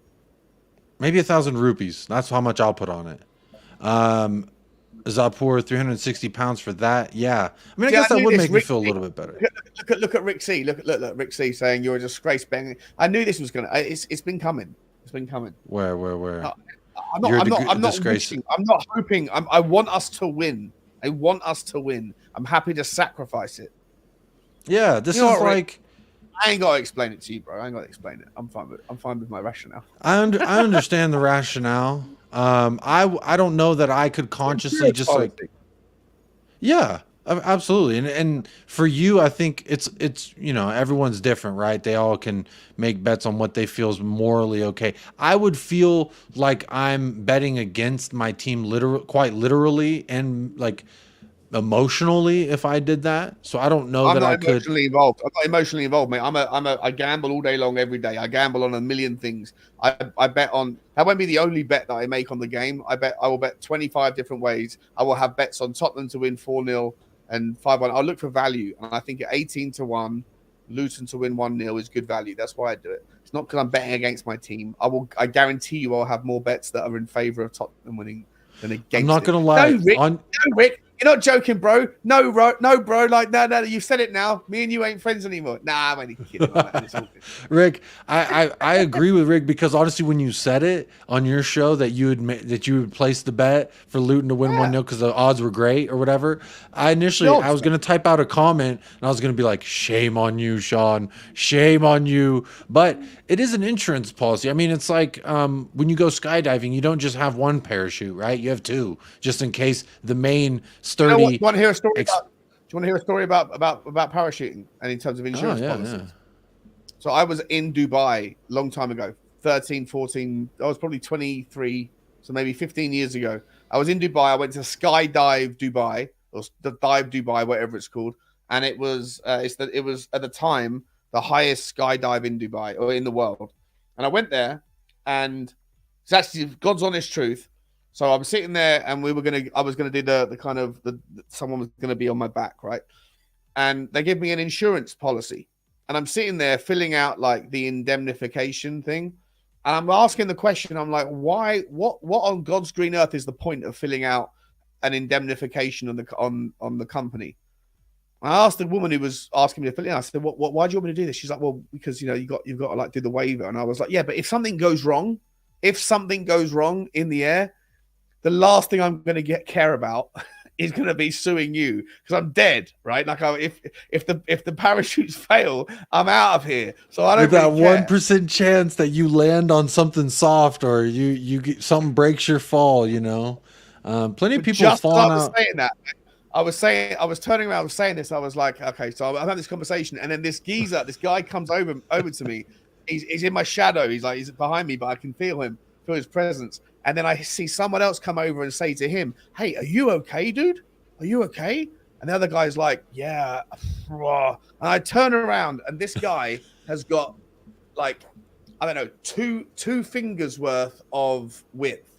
This deep, like half a inch burn from here all the way around here. Like, and it's like this deep. And it's this giant red red kind of scar. And I was like, "What happened to you, bro?" And he was like, "Yeah, the parachute failed. We got tangled up and the rope ripped around my neck." And I was like, Ugh. That's what the insurance thing's for." You can't go suing because of the rope burn now. Poor guy. Do you know I went along with it anyway. Do you know what else happened on that same trip? Sorry if this is a boring conversation for anyone who's watching. But you know what else happened? Michael Schumacher. Do you remember him? The Formula One driver? That name sounds familiar. Schumacher? Like the world's number one Formula One racing driver. He was like the kind of Harry Kane or the Cristiano Ronaldo of racing. He was German former sports motor racing driver. Michael Schumacher. He was Ferrari's number one world racer. He was on his off season. He was in the plane with me going up. Oh my! And I was like, "Oh my god!" 2 weeks later, he was in the skiing accident that he's been in a coma ever since. The guy finished his season. He then went skydiving with me. Not with me, but he was in the same plane as me. And then he went with later, you, Sean. Say it. He went with you. Fuck that. He was with y'all. He texted you on his way there. Y'all met up before, got a coffee, and then went skydiving. Don't lie. We had a couple of shots of Sambuca, and then we jumped out of the plane together.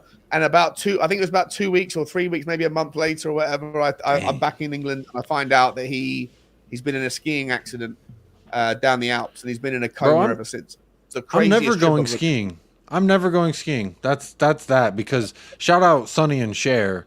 I love their little marriage that they had. But the skiing took him as well. And the skiing took out what's his name? The German goalkeeper that Harry Kane plays with now. Someone probably said it. Manuel Neuer. Yeah. He got injured, same reason. That's scary, y'all. People just dying out here to ski. I mean, you just skiing, next thing you know, you hit a tree. And that's that. But you know what? I go back because Steady as Shark is saying it's an amazing story. It's an even crazier story, but I feel like I haven't done it justice, so I'm going to save the entire thing and tell it in a better, more fluent version, because it was an absolutely insane afternoon, and I don't feel like I've done the whole story justice. But it was the craziest story of my life. And I feel like I failed on the delivery, Jacob. I'll be honest with you. Well, you know in what? Front of 100. It's okay. The 100 people here love. It's all about immaculate vibes, and you kept the vibes immaculate during the story because you went skydiving with Michael Schumacher, whom now I know who that is, and apparently everyone should know him, but I don't. But I want to say big up everybody in the chat. We are 11 likes away from 100, so if we could hit that, that'd be very. There's 111 votes in the poll, so Shirley, but don't call me Shirley. At least over 111 of y'all have come by and said what's up, so you can hit that like if you so choose, or hit the dislike. Doesn't really matter. I mean, it matters for the channel, but like the world's free and all that, and you can do as you please. I'm not forcing you to hit a like, but I encourage you to do so each and every time. Let's see here. Phil Look Coy's, at no, that. it was 100% Michael, mate. It's the craziest story of my life. Travis Pina says that story ruined my day. So there you go. Sorry about that. Big up Boon Seng Lee as well. Says kind of double, triple like. You always can create another Google account. You can hit a like, but I don't encourage you to do that. You can just hit a like. One for you is good enough for me. You've got 94 different fake accounts. They're all watching No, right now. I have mine. I have Jacob TV, and then I have. I did create a Google account that would, back before the channel was monetized, to get the watch hours up. I would just have a Google window open from like a separate profile, and it would just play. I'd just make a little playlist and have it play shit. Get 24 hours a day that way. So, but don't tell YouTube I did that. How about that? Yeah, fake accounts for picking birds. I think it means the ladies. But either way, we're going to move on. Shout out to 2 people who have subscribed throughout the entirety of this show. I want to say welcome to the United Spurs of America family for subscribing there. But going to keep it moving along on the next little bit of things that I had. So I did want to ask Mo this, but I do not have the chance to because he is gone. So, Sean, I'm going to ask you this now. Why did he go so soon? A show on a bigger channel is starting, and he had to go be a panelist over there. Yeah. It was Husam's channel. This is football, by the way. Let's share this. Oh, no, where'd it go? I clicked it away. There was something I was about to share with you, Sean. I was going to see what you think. It's a very early prediction, and you know me, I like my early predictions. It's just a visual representation of who you... This is the... So right now, this is the race for the Golden Boot. And Son has been nominated for Player of the Month. Ange has been nominated for Manager of the Month. Son, 2 goals behind Erling Haaland. Do you think there's a chance that anyone could take this away from Erling Haaland and get the Golden Boot?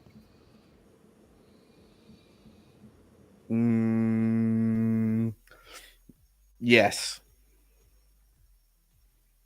I don't think Haaland's playing spectacularly this season. I think he was terrible last night. I think he was awful, if I'm honest. But he finds a way to get it done. But in reality, and if we're talking realistically, it's going to require an injury. An injury to happen. Akeef says if Haaland gets injured, yeah, then there's a chance. Everyone else saying no chance. Steady as Shark says Haaland is struggling without KDB. He is steady. He is struggling a little bit without KDB. He's still going to score bags of goals because Man City have got so many creative outlets. But no, the answer is no unless Haaland gets injured. And he could get injured. You never know what's going to happen. Yeah, you never know what's going to happen. And that's the thing. When we look at our squad, that I think lends itself a little bit to fear, because I try not to live my life in fear, Sean. But when you look at beyond our starting 11, that's when I start to worry, because one injury, if James Maddison is out, then Son's output is going to look a lot different, I would think. If Basuma's out, Son's output is going to look a lot different, I would think. So there are injuries, I feel like, from all angles that could affect everybody. I mean, Arsenal just last week were screaming injury crisis, and now today, after Solomon having surgery, now we're a little bit on the side of, are we entering a crisis mode? I don't think it's crisis yet with our injuries, personally. Sean, are you concerned with where we're at as far as how many people are injured and just how early the season is on, that maybe we don't have enough reinforcements to get us through until January? Yeah. Yeah, I'm worried. Yeah. Very much so. I feel like... Well, yeah. I mean, yeah, 100%, mate. You can't not be. But listen, it all comes down to just luck. At the end of the day, every team that doesn't have massive amounts of squad depth, and that's the same for everybody. Everybody has to have to factor in luck. You know, for me, we're getting our fair share of bad luck. Arsenal have had theirs; they're figuring their way through it.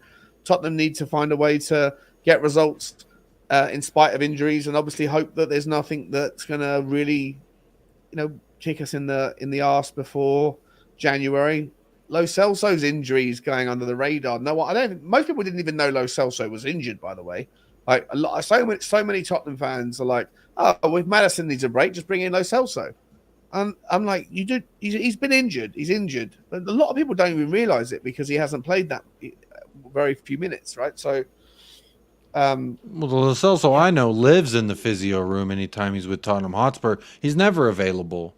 So I've lived my life knowing that I'm never going to see a number 18, at least until this guy goes. Because even in the preseason, when I think he was fooling some Spurs fans into believing that he could be a suitable backup to James Maddison, I've never once felt like, yeah, this guy's going to come. He's not a Højbjerg mentality guy where, you know what, I don't want to be here. This isn't my jam. I don't want to play second fiddle at this position. I want to go somewhere else, but I'll still do my job to the utmost of my ability when I get my chances. Giovanni Lo Celso's not that guy. I wouldn't be surprised if he's like, oh, I slept wrong, my neck hurts, now I'm injured, I can't train today. He has no motivation to play for Tottenham Hotspur, never has. And at any moment when people are like, oh, now we're going to see. I love Johnny, but I had a huge argument with Johnny. I don't know on whose channel, but shout out at whoever the fuck's channel. I was there with Johnny, and Johnny was doing this whole, oh, Giovanni Lo Celso, he's got quality. The way I've seen him play with Argentina, if he could do that. And I said, bro, you're talking about a guy who, first of all, doesn't want to fucking be here. Second of all, can't wait until he can go play in Spain, where it's actually at his talent level. Same thing with Brian Hill, by the way. Sorry, Brian Hill's going to catch a stray right there. But wait. Hold up. What? You're sitting there saying that Brian Hill and Lo Celso are not of Premier League level. Yeah. I don't think that they can play on a cold, rainy night as Stoke away. What is the old saying? That's the thing. Brian Hill is the guy. He wants the sun shining on him. He wants to bask in the, oh, it's just so beautiful. And like people don't play as rough here, and I get to have more of the ball. And his style lends it to the. Sorry, when has Brian Hill had a bad game for Tottenham in the last 18 months? I don't know, because he's doing the same thing you were just saying about Solomon, being injured all the time. He's injured more than he is available for us. He didn't even get to go on the damn preseason tour. He was injured before we even kicked the ball off. So it's like... So you're not part of the Hill Messi clan? Hell no. Hell no. And you know what, where it started, and yes, I am biased because of this, in the moment in which we were linked with, we could have and we should have done it, we did not. We instead went with Brian Hill and we shipped Lamella off for 25 mil. So to me, bad business. What have we gotten in return for that? One highlight clip against Crystal Palace, or what? What have we gotten? One assist to Harry Kane, one fall over in the box that got awarded a penalty. All last year, you were like, you can't drop something. So,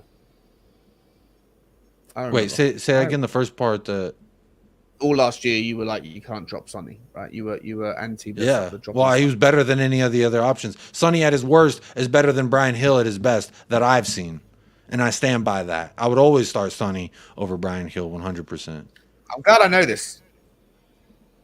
Why? Because I'm going to be holding you to the same energy when Brian Hill comes in as a hat trick in November. I mean, again, this is the same thing with Richarlison, Kulusevski. I would love to be in the mud, because if I'm in the mud about Brian Hill, that means he's balling and he shut me the hell up. I hope he does. I heard he was supposed to be the Spanish Neymar. I heard all type of shit about this guy.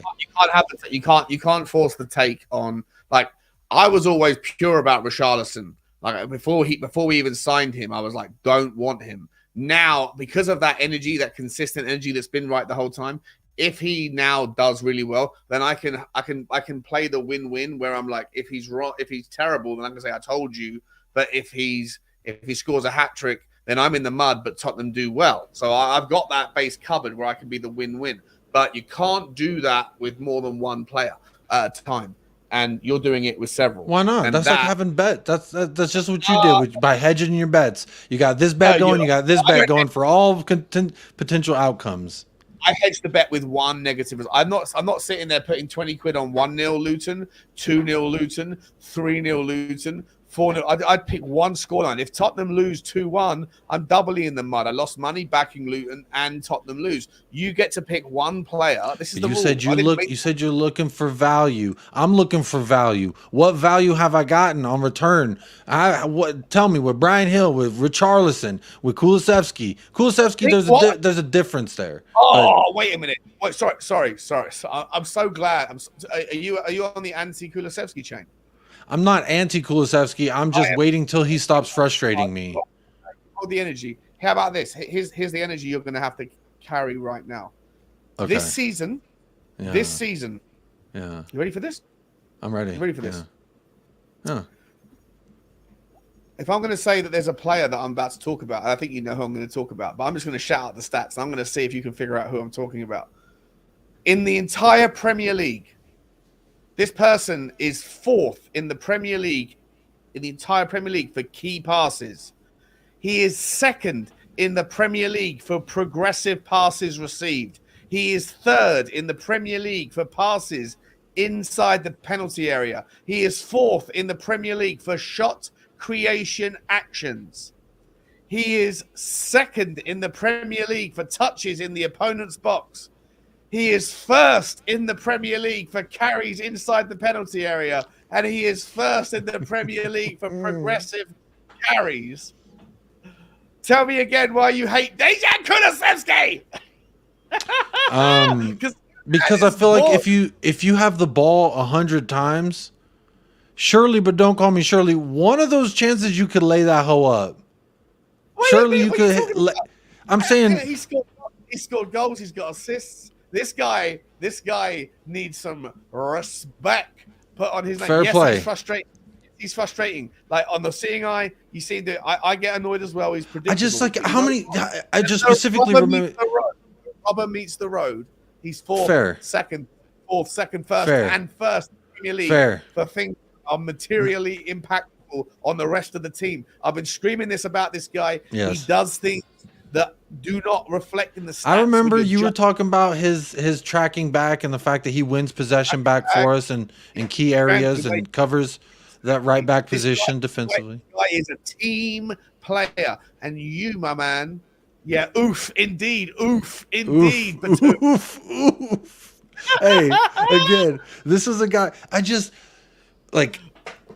I'm so from before this season. So let me frame my juxtaposition here. One particular, my man, and I love him to pieces. We're not talking right now. I love him to pieces, but there's a guy who absolutely hates Dejan Kulusevski, and I haven't got the ability to send this to him because we're not talking right now. But I hope that he hears this and sees this and goes, oof, about his opinion on Kulusevski, because that guy is in the top. Come on, bro. I hear you, and stats don't lie. Numbers will never lie. They don't care about people's feelings. They don't care about what I see with my eyes, right? They're going to say what the facts are. So I appreciate you bringing those to the table. But when I watch 90 minutes of this guy, I say, how many times are you going to do the same fucking thing to where I'm just like, bro, as an oppositional coach, I say, hey, if 21's got that ball, you guess what he's going to do? Don't worry about his right foot. He may as well be peg leg Joe out there. It's all the left. Just worry about what he's doing with that left boot. And if you worry about that left boot, you'll be fine. Progressive carries into the box, that's fine. What does he do with those progressive carries into the box? Passes inside the box. Where are those passes going? Are they completed passes or are they passes in general? I want to know the ins and outs of these statistics. Let's break them down. Do you have a bullet point? I want to go through them and let's talk about them. So what was the first one? Key passes. So passes that lead. All right, to next a one. Next one. Key passes. Yeah, key passes. That's good. That's great. I love it. That's great. Don't gloss over that one. Fourth in the Premier League. There's only three. Great. Players. We're second in the table. We should be up there with some players doing something nice statistically. Oh, really? Okay, but where's Madison's not third, second, or first, right? Sonny's not third, second, or first. Solomon's not third, second, or first. Richie ain't third, second, or first. Right, we're second in the league, so you're right. We should have people I think on one of those stats about Kulusevski, Madison is the one that's above him. On one of those that Kulusevski's third or fourth in. Oh, so you know the stats. So this isn't. I've heard them. I've seen them. Yes, because I did do Sean. I did do an episode. I did do an episode. Am I sleeping on Kulusevski? I did do an episode like that. You've been hating on Kulusevski, but you've heard the stats, but yet you've suppressed the stats because it didn't suit the narrative. And when I bring the stats up, I expose you for saying, "Oh, you know, expose. I got you.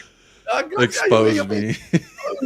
Hatred, man. I love it. No, I love it. Let's keep going. So it's not a hatred. It's just like, bro, I want to see him do.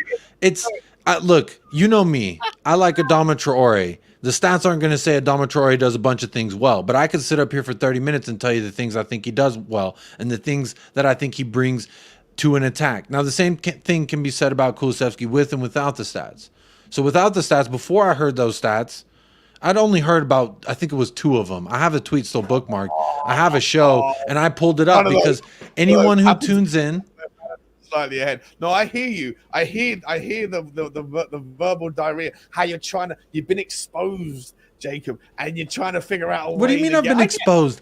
I've openly look, Sean. I've openly sat here and I've said to everyone who tunes into this channel, I have said that I've opened the question with those stats that you provided, saying, have I been sleeping on Kulusevski? Does he do more than I give him credit for? Because I sit up here and I say, wow, after 90 minutes, Kulusevski was really the most out of when we're in a position where we're gluttons of picking good performances, right? We're in a position where it's like, I don't know who's the man of the match because we had like 5 different candidates. And then you look at, well, who's annoyed me the most this match? And it's Ben Kulusevski a lot has annoyed me out of everyone. So when I'm being nitpicky with how we're doing, like Kulusevski's absolutely, with those statistics that you've proved, he's vital to what we have done thus far. And I concede with that, and I will agree with that. And anytime I pick a starting 11, I don't pick someone over Kulusevski. I don't drop Kulusevski out of the starting 11. So that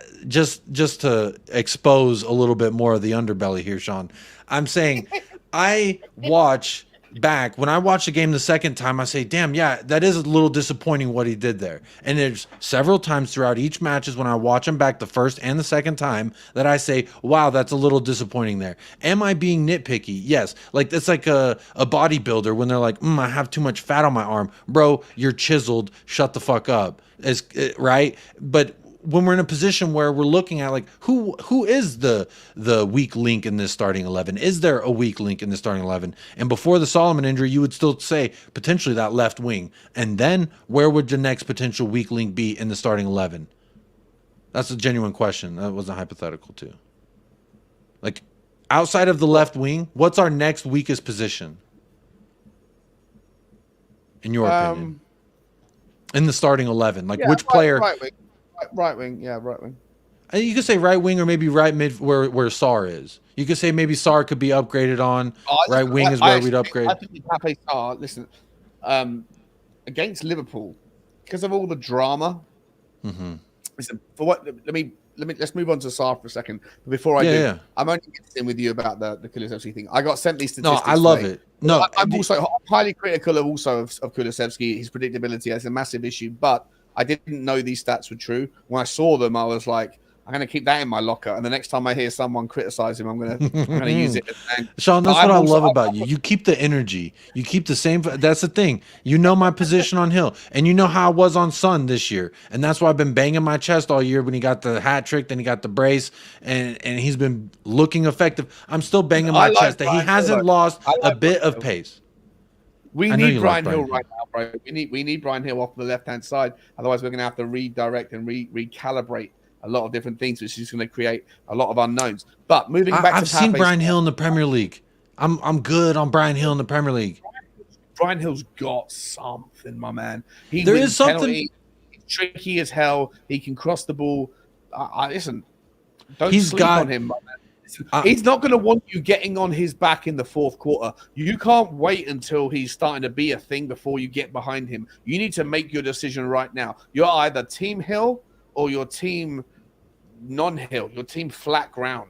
You're like something else, right? Your team mountain or your team hill. Pick a side, bro. Because he's and for me, I think I'm on Team Hill all day long. Hill Messi. Get this. What's this guy? Gets this guy out of my face. What's he doing? What's this? I just wanted to show you how this Brian Hill has had an uphill battle since he's joined here, in my eyes at least. Because this is not his fault, but you look at the business. I don't like the fucking business, especially when you could have kept Lamela and you could have got Adama Traore for 23 at this moment in time. And instead of doing that, we got a guy and then we sent him to Spain. And then he came after he relegated that fucking club. He came here and then he got injured. And then we saw nothing out of him. And then we sent his ass back to Spain. And then he went and had some glory. And then he came back here. And guess what he did here? Got injured again. And then now we haven't seen him again. So it's just like, this is a guy like Giovanni Lo Celso I can't rely on. I can't count on him. I can't hope that he's going to come good. And I agree. We need a Brian Hill. We need a player that can play a certain position. Yes. But is it Brian Hill that's the one to do that?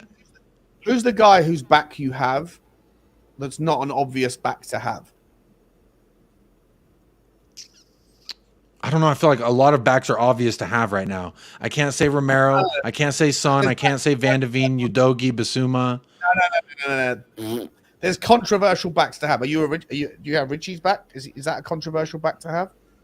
There must be someone. You can't just not have anyone's back who's non-excellent. You have to pick a certain. Everybody has to have a back of a guy who's controversial. Which controversial back you want? Is Vicario? That's not controversial, right? What? Vicario? That's not controversial at this point. No. Skip I don't. is a controversial back to have. Højbjerg is a controversial back to have. Højbjerg, I see a purpose here in the club. I've never wanted Højbjerg gone. I think he has a purpose here. Controversial back to have. Ben Davies is a controversial back to have. I don't have any of their backs, if I'm honest, because I don't like them. I mean, you're picking the low hanging fruit, my man. I don't respect that. You got to have at least one controversial back. Big up, Egal. Egal's in the chat. Look at that. Then this thing is the first time I've seen Egal in the chat. Hello, how you doing? Hope you're doing well. Again, I want Brian Hill to be. I want him to be good. From what I've seen, I just don't see it. He doesn't, and he's fucking going around liking Instagram comments. Oh, stay in Spain, and he's doing the please emojis and the I can't wait till I fucking eat. Say that again. Emerson Royale is a controversial back. You can't just sit here and back everyone that's great. Everyone's got to have a dog in the fight. Like Ashley Phillips. I like Ashley Phillips. I got Ashley Phillips back. How about that? Oh, you don't get to have those sorts of players. I can't have Ashley Phillips back? No. Well, you can have his back, but that doesn't count. You got to have a back of someone that goes through turmoil that people don't like. You have to have the support of someone. Well, it was Sonny last year. It was Romero last year. Those were the two people's backs I had last year when everyone was shitting all over them. But now everyone's talking to them nicely because guess what? They're playing exactly how I said they would play. Quality.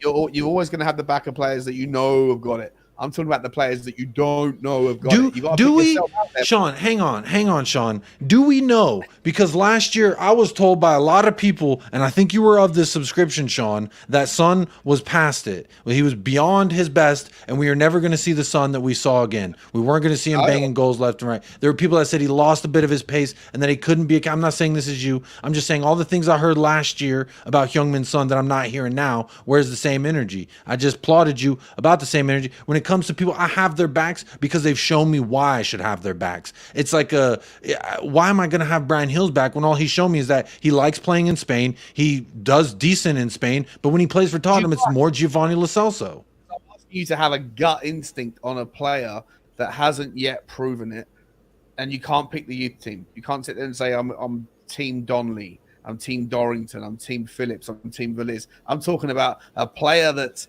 in and around the first team that gets a lot of hate. I want every Tottenham fan right now to have like the back of someone who. So you're saying I need to support more of these losers than I do? Is that what you're saying? I need to have their back more than I do? Like the Make-A-Wish Foundation. You got like the Big Brother program. you gotta have the back of someone. you got player, and then you got to stick with it and ride or die, bro. That's what you got to do. And I'm asking you right now to make that go, because Brian Hill's my guy. Who's your guy? Pick a guy. Let's see what the chat's saying. Son. Chat says Jacob had Romero's back all last season. Ben Kaufman says Jacob has Adama Traore's back. I always got Adama Traore's back. Would be that. I always have his back. Who is your Tottenham's version of Adama Traore? That's what there is not a Tottenham version of Adama Traore because there is only one Adama Traore. Alan St. Maximin, another player, I always have his back regardless what the stats say. Because I just like watching the guy play football.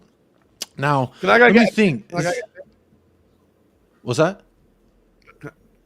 Are you going to keep going? Can I go get a beer and we can continue this conversation? Yeah, go ahead. Feel free. Okay. But absolutely. By the time I chat, you and the chat need to have figured out who we need to figure out who I'm going to support here. I guess it has to be one of either Richarlison or Hill. When the lesser of two evils maybe would lend you to believe Brian Hill could do something. Batus. You can have Ollie Skip. You could have Ben Davies. You can have Emerson Royale. There's plenty of players that you can have, but you just got to pick someone. Can you name some better ones for me, Sean, that I can pick from, please? I'll take some better ones, please. Batus says mine is Højbjerg. Basically, which average player are you delusional about, says Rich. Adama Traore every single time. I want Hill to visit Wimpy to gain some weight, says Ben Kaufman. Big up Ben Kaufman. Big up everybody in the chat. I see the likes have hit 109. Absolutely blessing the channel. 122 votes. So y'all did help get that ratio a little bit cleaner and better. So I appreciate y'all doing that, hanging out with us on this Thursday evening. Again, shout out to the 2 people who did subscribe to the channel during the show.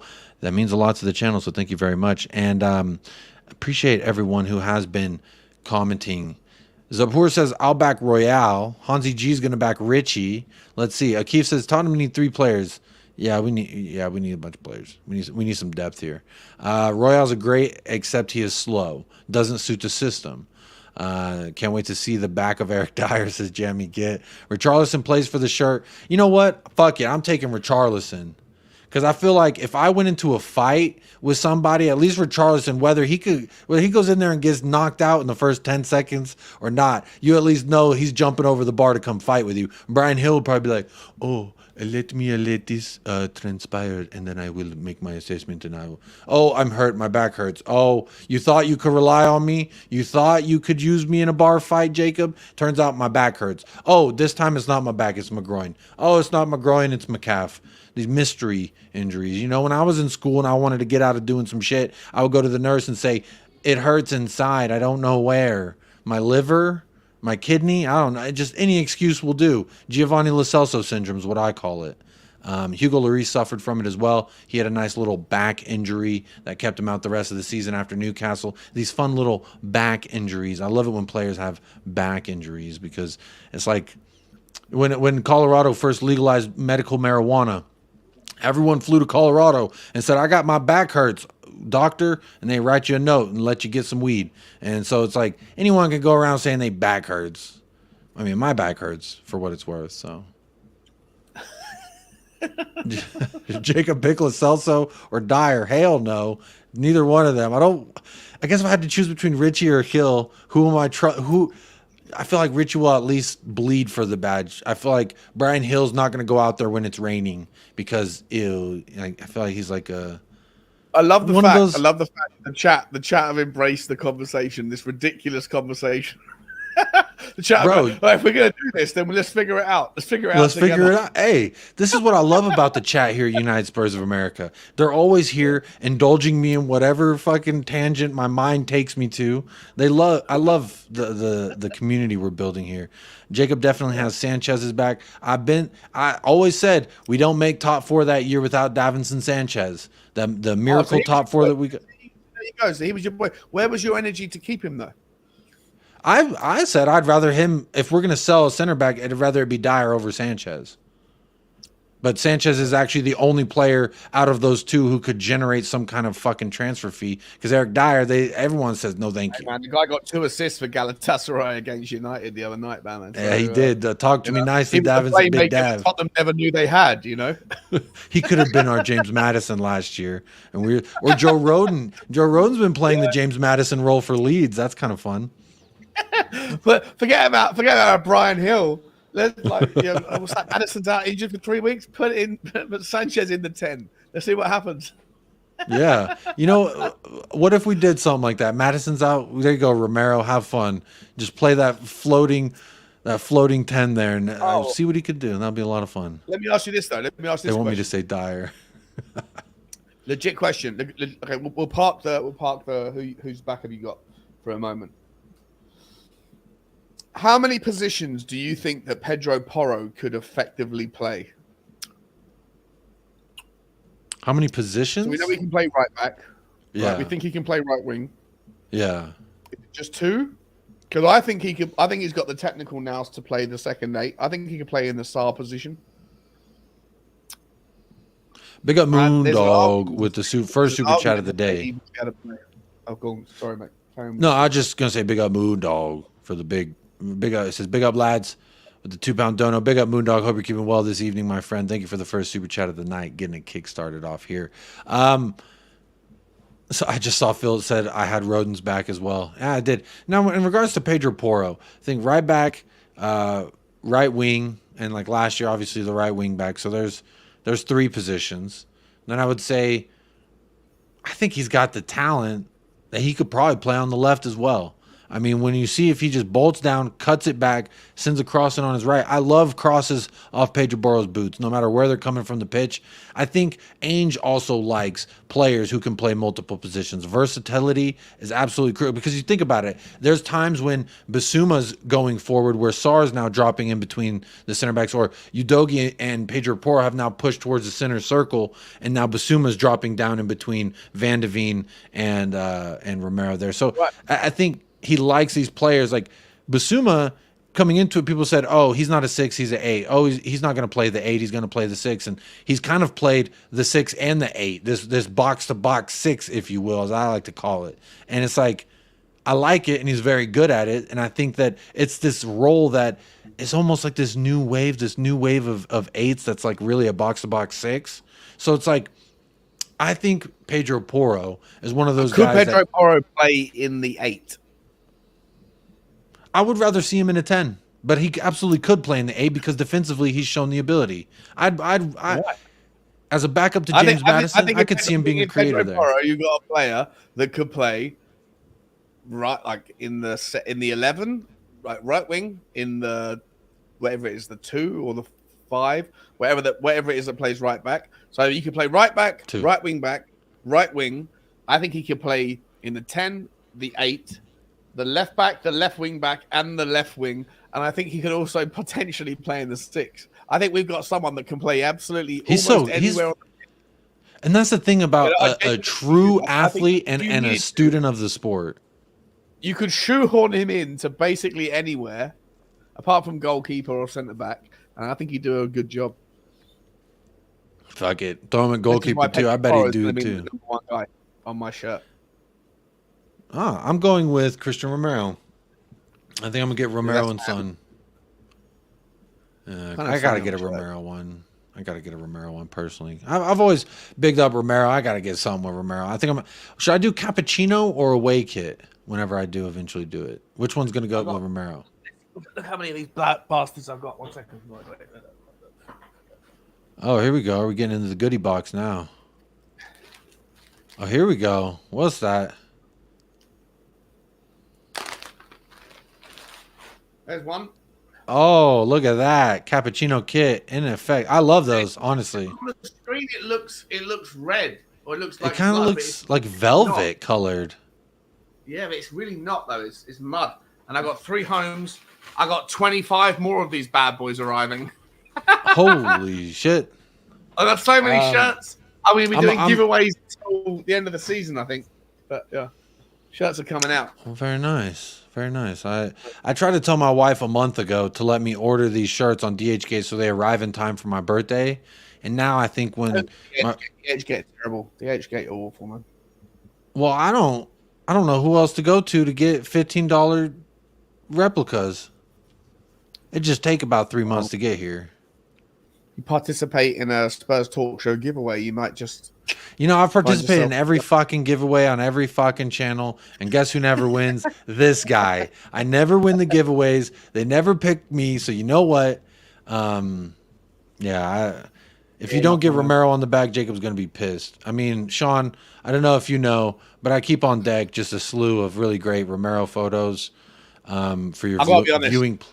I gotta be honest, I love the guy, but that stuff is a little bit anti-Romero for me. That color scheme that he's wearing, it's not really. You see, the beauty of being Christian Romero is you could put on anything and you're gonna look damn good doing it. And I support this. He was out with his woman enjoying. Look how fruitish or voluptuous vegetation behind him.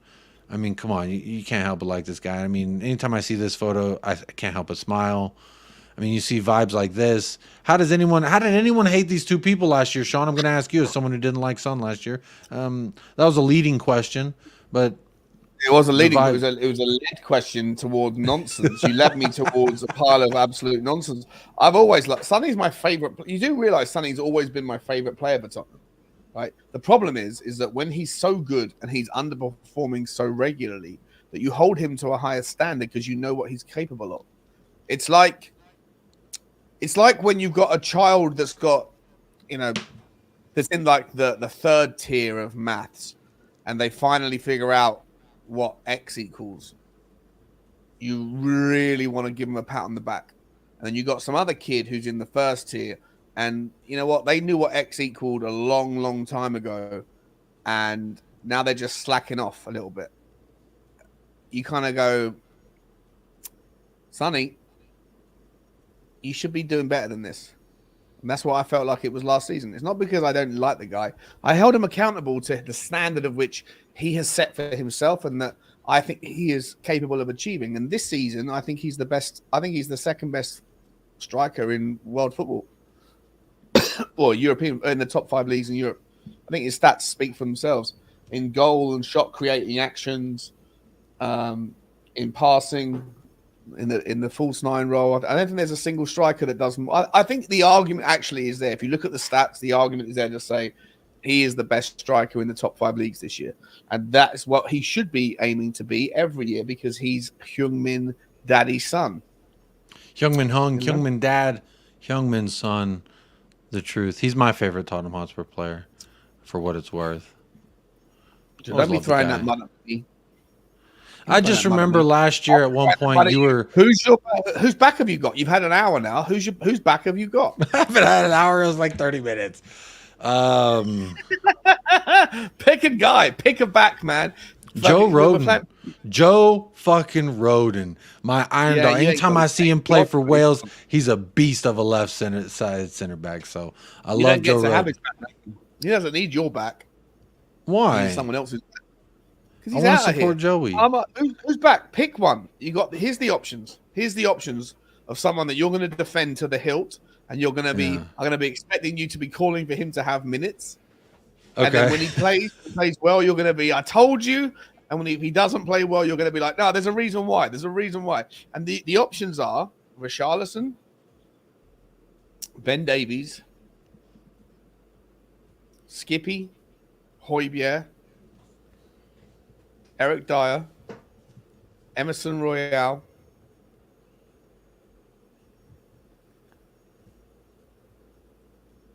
yeah, that's it. Pick a back, bro. Pick a back. Well, I've already covered the examples in which I've defended. He's not going to get picked, but I'm not going to choose Højbjerg because I've already defended him, and I still defend him, and I still think he has use in this squad, doing exactly what Ange is doing with him, which is coming on the bench and just doing his thing. So for me, out of the list that you picked, I'm going to have Emerson Royale's back. New father. He's Vibes FC. He spent millions of his own hard-earned money to get better, and he did. And I think that, I love this. Keep going. This is a guy that he has shown that defensively he could play the right back position. Now, when he has the ball at his feet, we don't necessarily like it. When he's trying to cross into the box, we don't like it. I say trying because he doesn't always get them crosses into the box. Sometimes he'd rather play a 1-2 with Sarr, Basuma, whoever comes over to help. So. But I think he's a guy that also could fill in. Focus on the positives. Keep going. You were doing a good job. Another thing that I think Emerson Royale brings is versatility, not just as a right back, but I think he could fill in should we need numbers at a center back position. I think that is a position in which he can occupy. If you look at what Christian Romero does, Emerson Royale can do those things. Jacob, just a random question that happens to possibly participate in this conversation, but is there anybody in the potential misfits who happens to be the best aerial defensive header of the ball in the entire Tottenham squad? I don't know. Is it maybe your guy? I mean, you tell me. Who would you say is the best defensive aerial threat in the Tottenham squad? Well, looking at a lot of the numbers, Christian Romero comes to mind because people said he wasn't good in the air. And I looked at, there was 3 games in a row in which statistically, aerially, he had messed up once in 3 games in a row. But I think the numbers that you're referring to specifically, Sean, are for Emerson Royale. There you go. There you go, bro. There you go. I'm gonna have to give Barry a little chat and say, move over, Barry. You got some competition in town for Emerson Royale's #1 fan.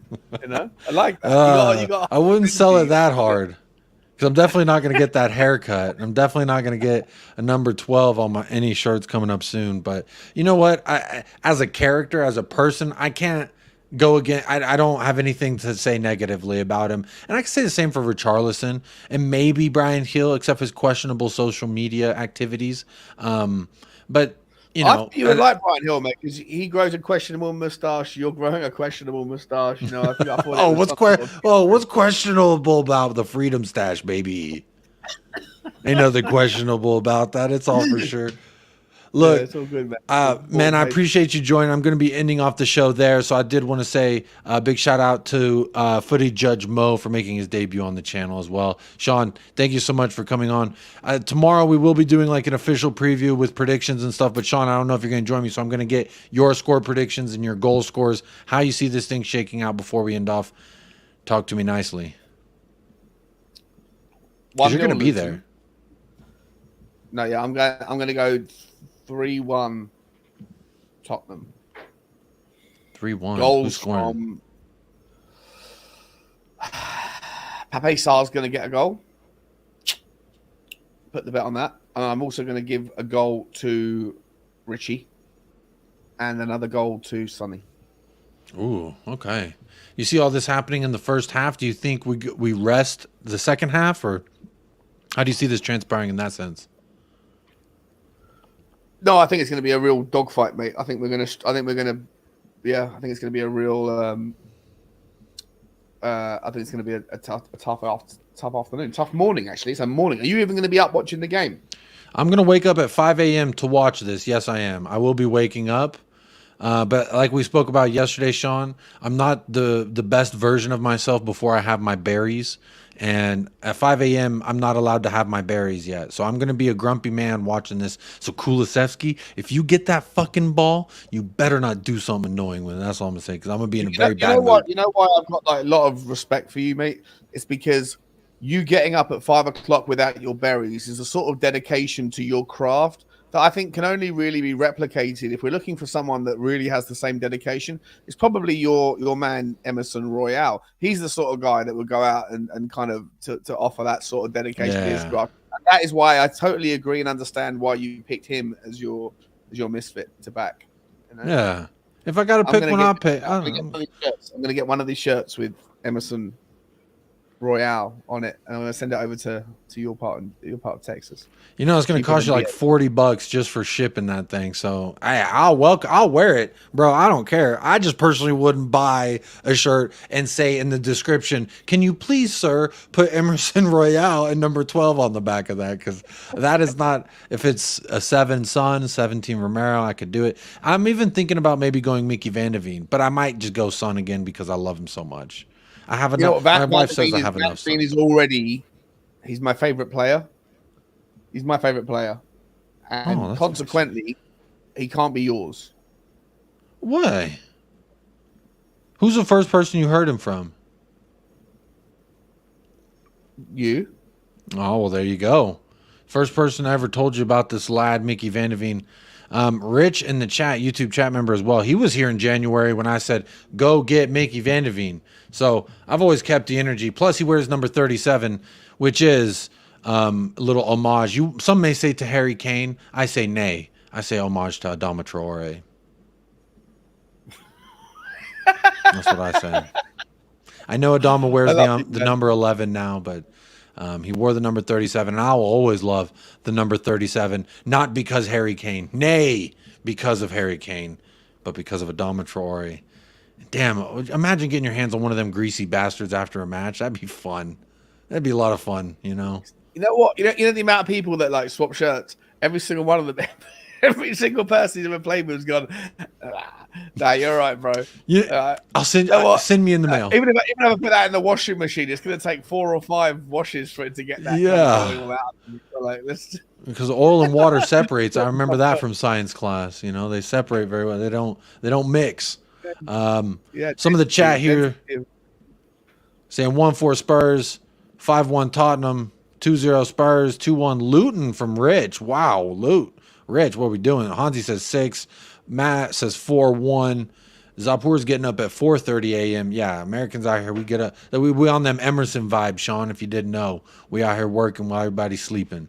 Never a dull moment with Emerson. Royale needs his berries before he can play at his best too. Big up, Batu. I've been seeing you here in the chat a lot more lately, and honestly, I like it. So thank you for being here. And a big ups to every single one of you who have tuned in to the show while we've been live here. And if you're watching on playback 2 hours in, no, you are the goat. That wasn't a sheep, it was a goat. And you know, a lot of times when I do impersonations, accents and stuff, they're always like, oh, is that Antonio Conte? Did he just call into the show? Is that a audio clip of Antonio Conte? No, it's just my great impersonation. These club, these players.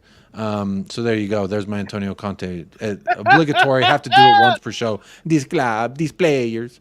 I want a free shirt, says Boone.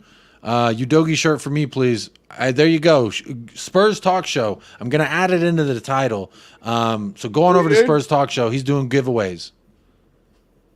He wants Udogi on the shirt. So, Boone, if you win, go ahead and tell Sean. But where are you from, Boone? Boone, where are you from? You sound like you. Am I wrong to presume you live somewhere like thousands of miles away? If you live in London, then yeah, I'll send you a shirt. If you happen to live in, I don't know, somewhere further afield, then you're going to have to participate in the random draw. And if I'm entirely honest, just for my bank balances purposes, I love you, my man, but I hope you don't win.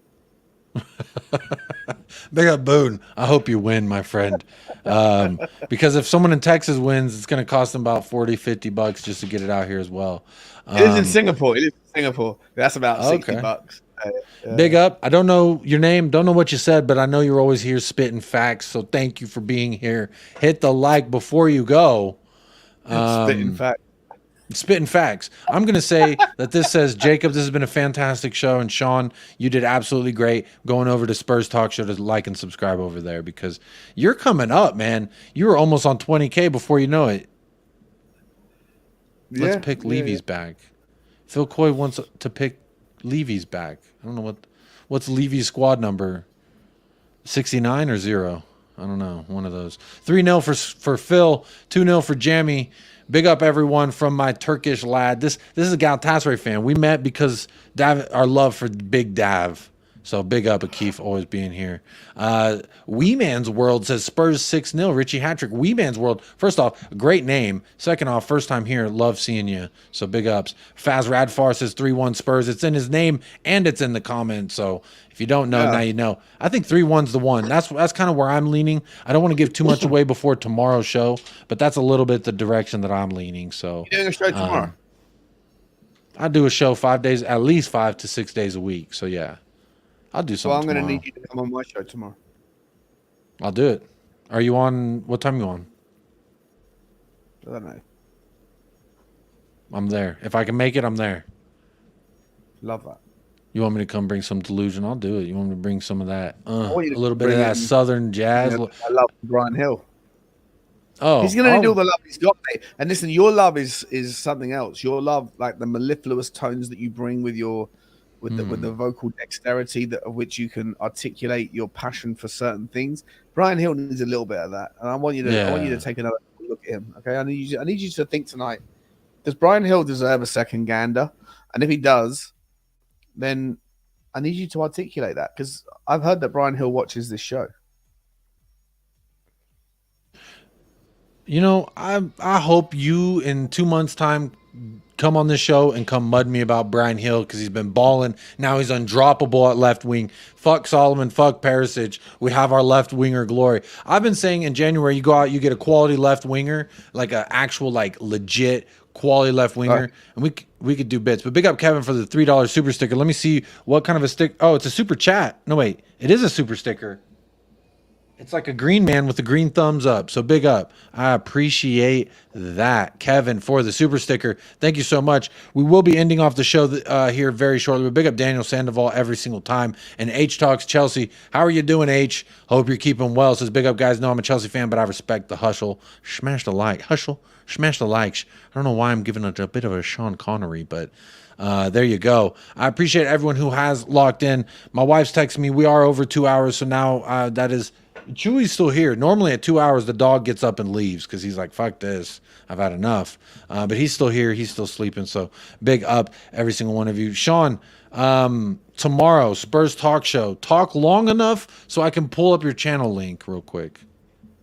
Don't worry about it. Honestly, you just end it. It's called Spurs Talk Show where you can find me. I don't know if we're going to do anything tomorrow. You know what I do? Every day I wake up, I got to do my corporate taxes tomorrow. So I'm not even sure if I'm going to have the space and the time. But if I do, it's going to be somewhere like in 20 hours time, basically. Maybe 18 hours time. Wherever you are in the world, if you want to watch, just have a look out on Spurs Talk Shows where you can find me. Appreciate it. Jacob, I want to apologize to you for coming on. And I don't know if Mo, did Mo drop off because I came on? No, he had before the show told me he had an hour before the show on Hussam's channel started. Okay. So it's not because of you. I'm sorry if I derailed the conversation with the Michael Schumacher anecdote and stuff. All of that's true, by the way. It was you know on this channel, derailing is part of the process here. I always say my mind's like a squirrel in the middle of Times Square, or the middle of, I think, a garden in New York's called Times Square, right? The big park. Mm-hmm. What's that park called? Times Square Park? No. How the fuck do I not know what this is called? It's called I live Central in New York Park, Grand Central Park. Yeah, so think about a squirrel and all those trees there running amongst the trees. You quite never know which tree they're on, but they're up there, and that's me. I'm there. Don't know where, but somewhere. You never know which branch. You never know which tree. But if you're along for the ride, then squirrel vibes, Bugsy needs to meet you because Bugsy's been chasing her squirrels for so long. She's never caught one, and I don't know what she would do if she ever did. But if you were representing a squirrel, it would be nice for her to meet you one day. Did I ever tell you the story about my dog and a squirrel? It was in the morning before I went to work. I had to take the dog around the apartment complex, take a shit. And there was a squirrel on a power meter, and it tried to jump from the power meter to a tree, and it landed in my dog's mouth. And then my dog was doing this, and I was like, Chewy, let him go. This is back when the dog could hear, and I was like, Chewy, let it go. And I'm pulling on it, and he fucking, woo! Through the squirrel, and it's swinging in the air. Wee, wee, just the whole time the noise coming out was like, ee, as it flew across. And this is early in the morning. I'm like, what the fuck just happened? I mean, I saw the squirrel land and then run away. So like, he's okay, y'all. Don't worry, no squirrels were hurt. But a little interesting, you know, dogs and squirrels. It's always fun. You know what? My dog is the gentlest. Like she'll like. Rough with me. She wants to have a little crap with me and stuff, but she's like so timid, so shy. When she sees a squirrel on our walks, she chases after them. She knows she's never going to get there. This one time we were crossing the road over there, and this squirrel fell out of a tree and literally landed like 30 centimeters in front of Bugsy's face. And the squirrel looked at Bugsy, and Bugsy looked at the squirrel. And there was a moment where Bugsy could have had her. She's been chasing squirrels her whole life. And then the squirrel realized what was going on before Bugsy did, and the squirrel shot off. And I swear to God, I don't think that if Bugsy actually found her squirrel, caught her squirrel, I don't think she would kill it. I think she would want to play with it. I think she would can we be friends? I don't know. I just a little nibble and a throw to tear apart a creature. I think she's too gentle herself, you know. Anyway. Well, I can't speak on Chewy's intentions because in that moment, I'm sure he would have liked a little snack, but he did. Yeah. He did let go and he flew away. But big up. Wee Man's World says I'm here because I'm subbed to Spurs Talks. Great channel, Sean. Great channel indeed over there, and appreciate you coming on over, hitting the like and subscribe because I know you did. 126 of y'all have already, so thank you so much. To the 126 of y'all who have liked the video, that means a lot. It's free, costs you nothing, and it helps the channel grow. I'm going to end the poll. 138 votes. The winner is the biggest myth around Tottenham Hotspur is the word Spursy. So that is officially the biggest myth. The second biggest myth is that Spurs are trophyless. And honestly, two correct answers today. Scott's choice came in third place with the biggest myth is that Ange can win a trophy with us. So let's see. It may or may not happen. Time will tell. Phil Coys seemed to like that squirrel story. It was absolutely funny. But I'm like half awake because I'm just sauntering around walking my dog. And I'm like, no, get the fucking squirrel out of your mouth. And he throws it in the air. And it was like it felt like something out of a movie. And I was like, it's one of those moments like, did I just witness this? Or am I still dreaming? Jacob, I promised to name one of the mini squirrels in my garden I feed in my hand. Jacob, they are the best. Very nice. I like squirrels. I have nothing against squirrels. Apparently Chewy does, but the squirrel was Chewy. You hear that, Chewy? Everyone's siding with you. They're great. But big up, everybody. That's going to do it here. I am going to be sending y'all off on over to Sarcasm City TV with the great Flawless. So when you go on over there, if you go there for a short time, just say USA Raid. That way he knows that I'm sending the love. And before I end off, had a couple questions starred before I end off. Zapur says, how did your wife react to the Sonny's donation? She was absolutely touched. She didn't realize that Sonny even knew what music therapy was. So now she says it's great for the bit. It's great for the profession, and it's great for the trade, so she was very happy with that. And then Pedro Mendez says, big up Jacob, how many goals for Sonny this weekend? Madison to get a few also. If they both start, I see Madison with a hat trick of assists, Sonny with at least 1 to 2 goals. And then Batu says, question, with all these injuries, do you think we will see some U21 players get a game soon? I think they'll be on the bench this weekend. Sean, do you think they'll be on the bench this weekend and get some game time, or just be on the bench? Who? Any U21 players. Phillips, Valise, Donnelly. No. Maybe they'll be on the bench, but some of them will. Maybe Donnelly, but I don't think so. Okay. I don't expect it to be. Well, we will see. Time will tell. The game is on Saturday, but we'll see you here tomorrow. Keep it locked. Should be at the same usual time. Might be a little later. You know, if Sean goes live, we might go live after him.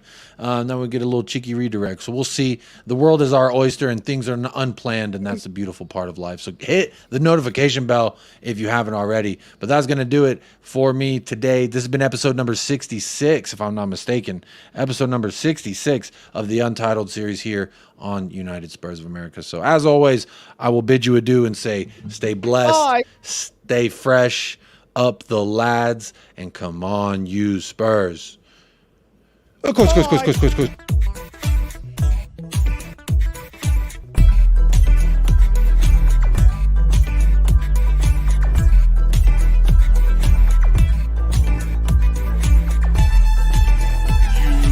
United Spurs of America, with your hosts, Michael and Jacob.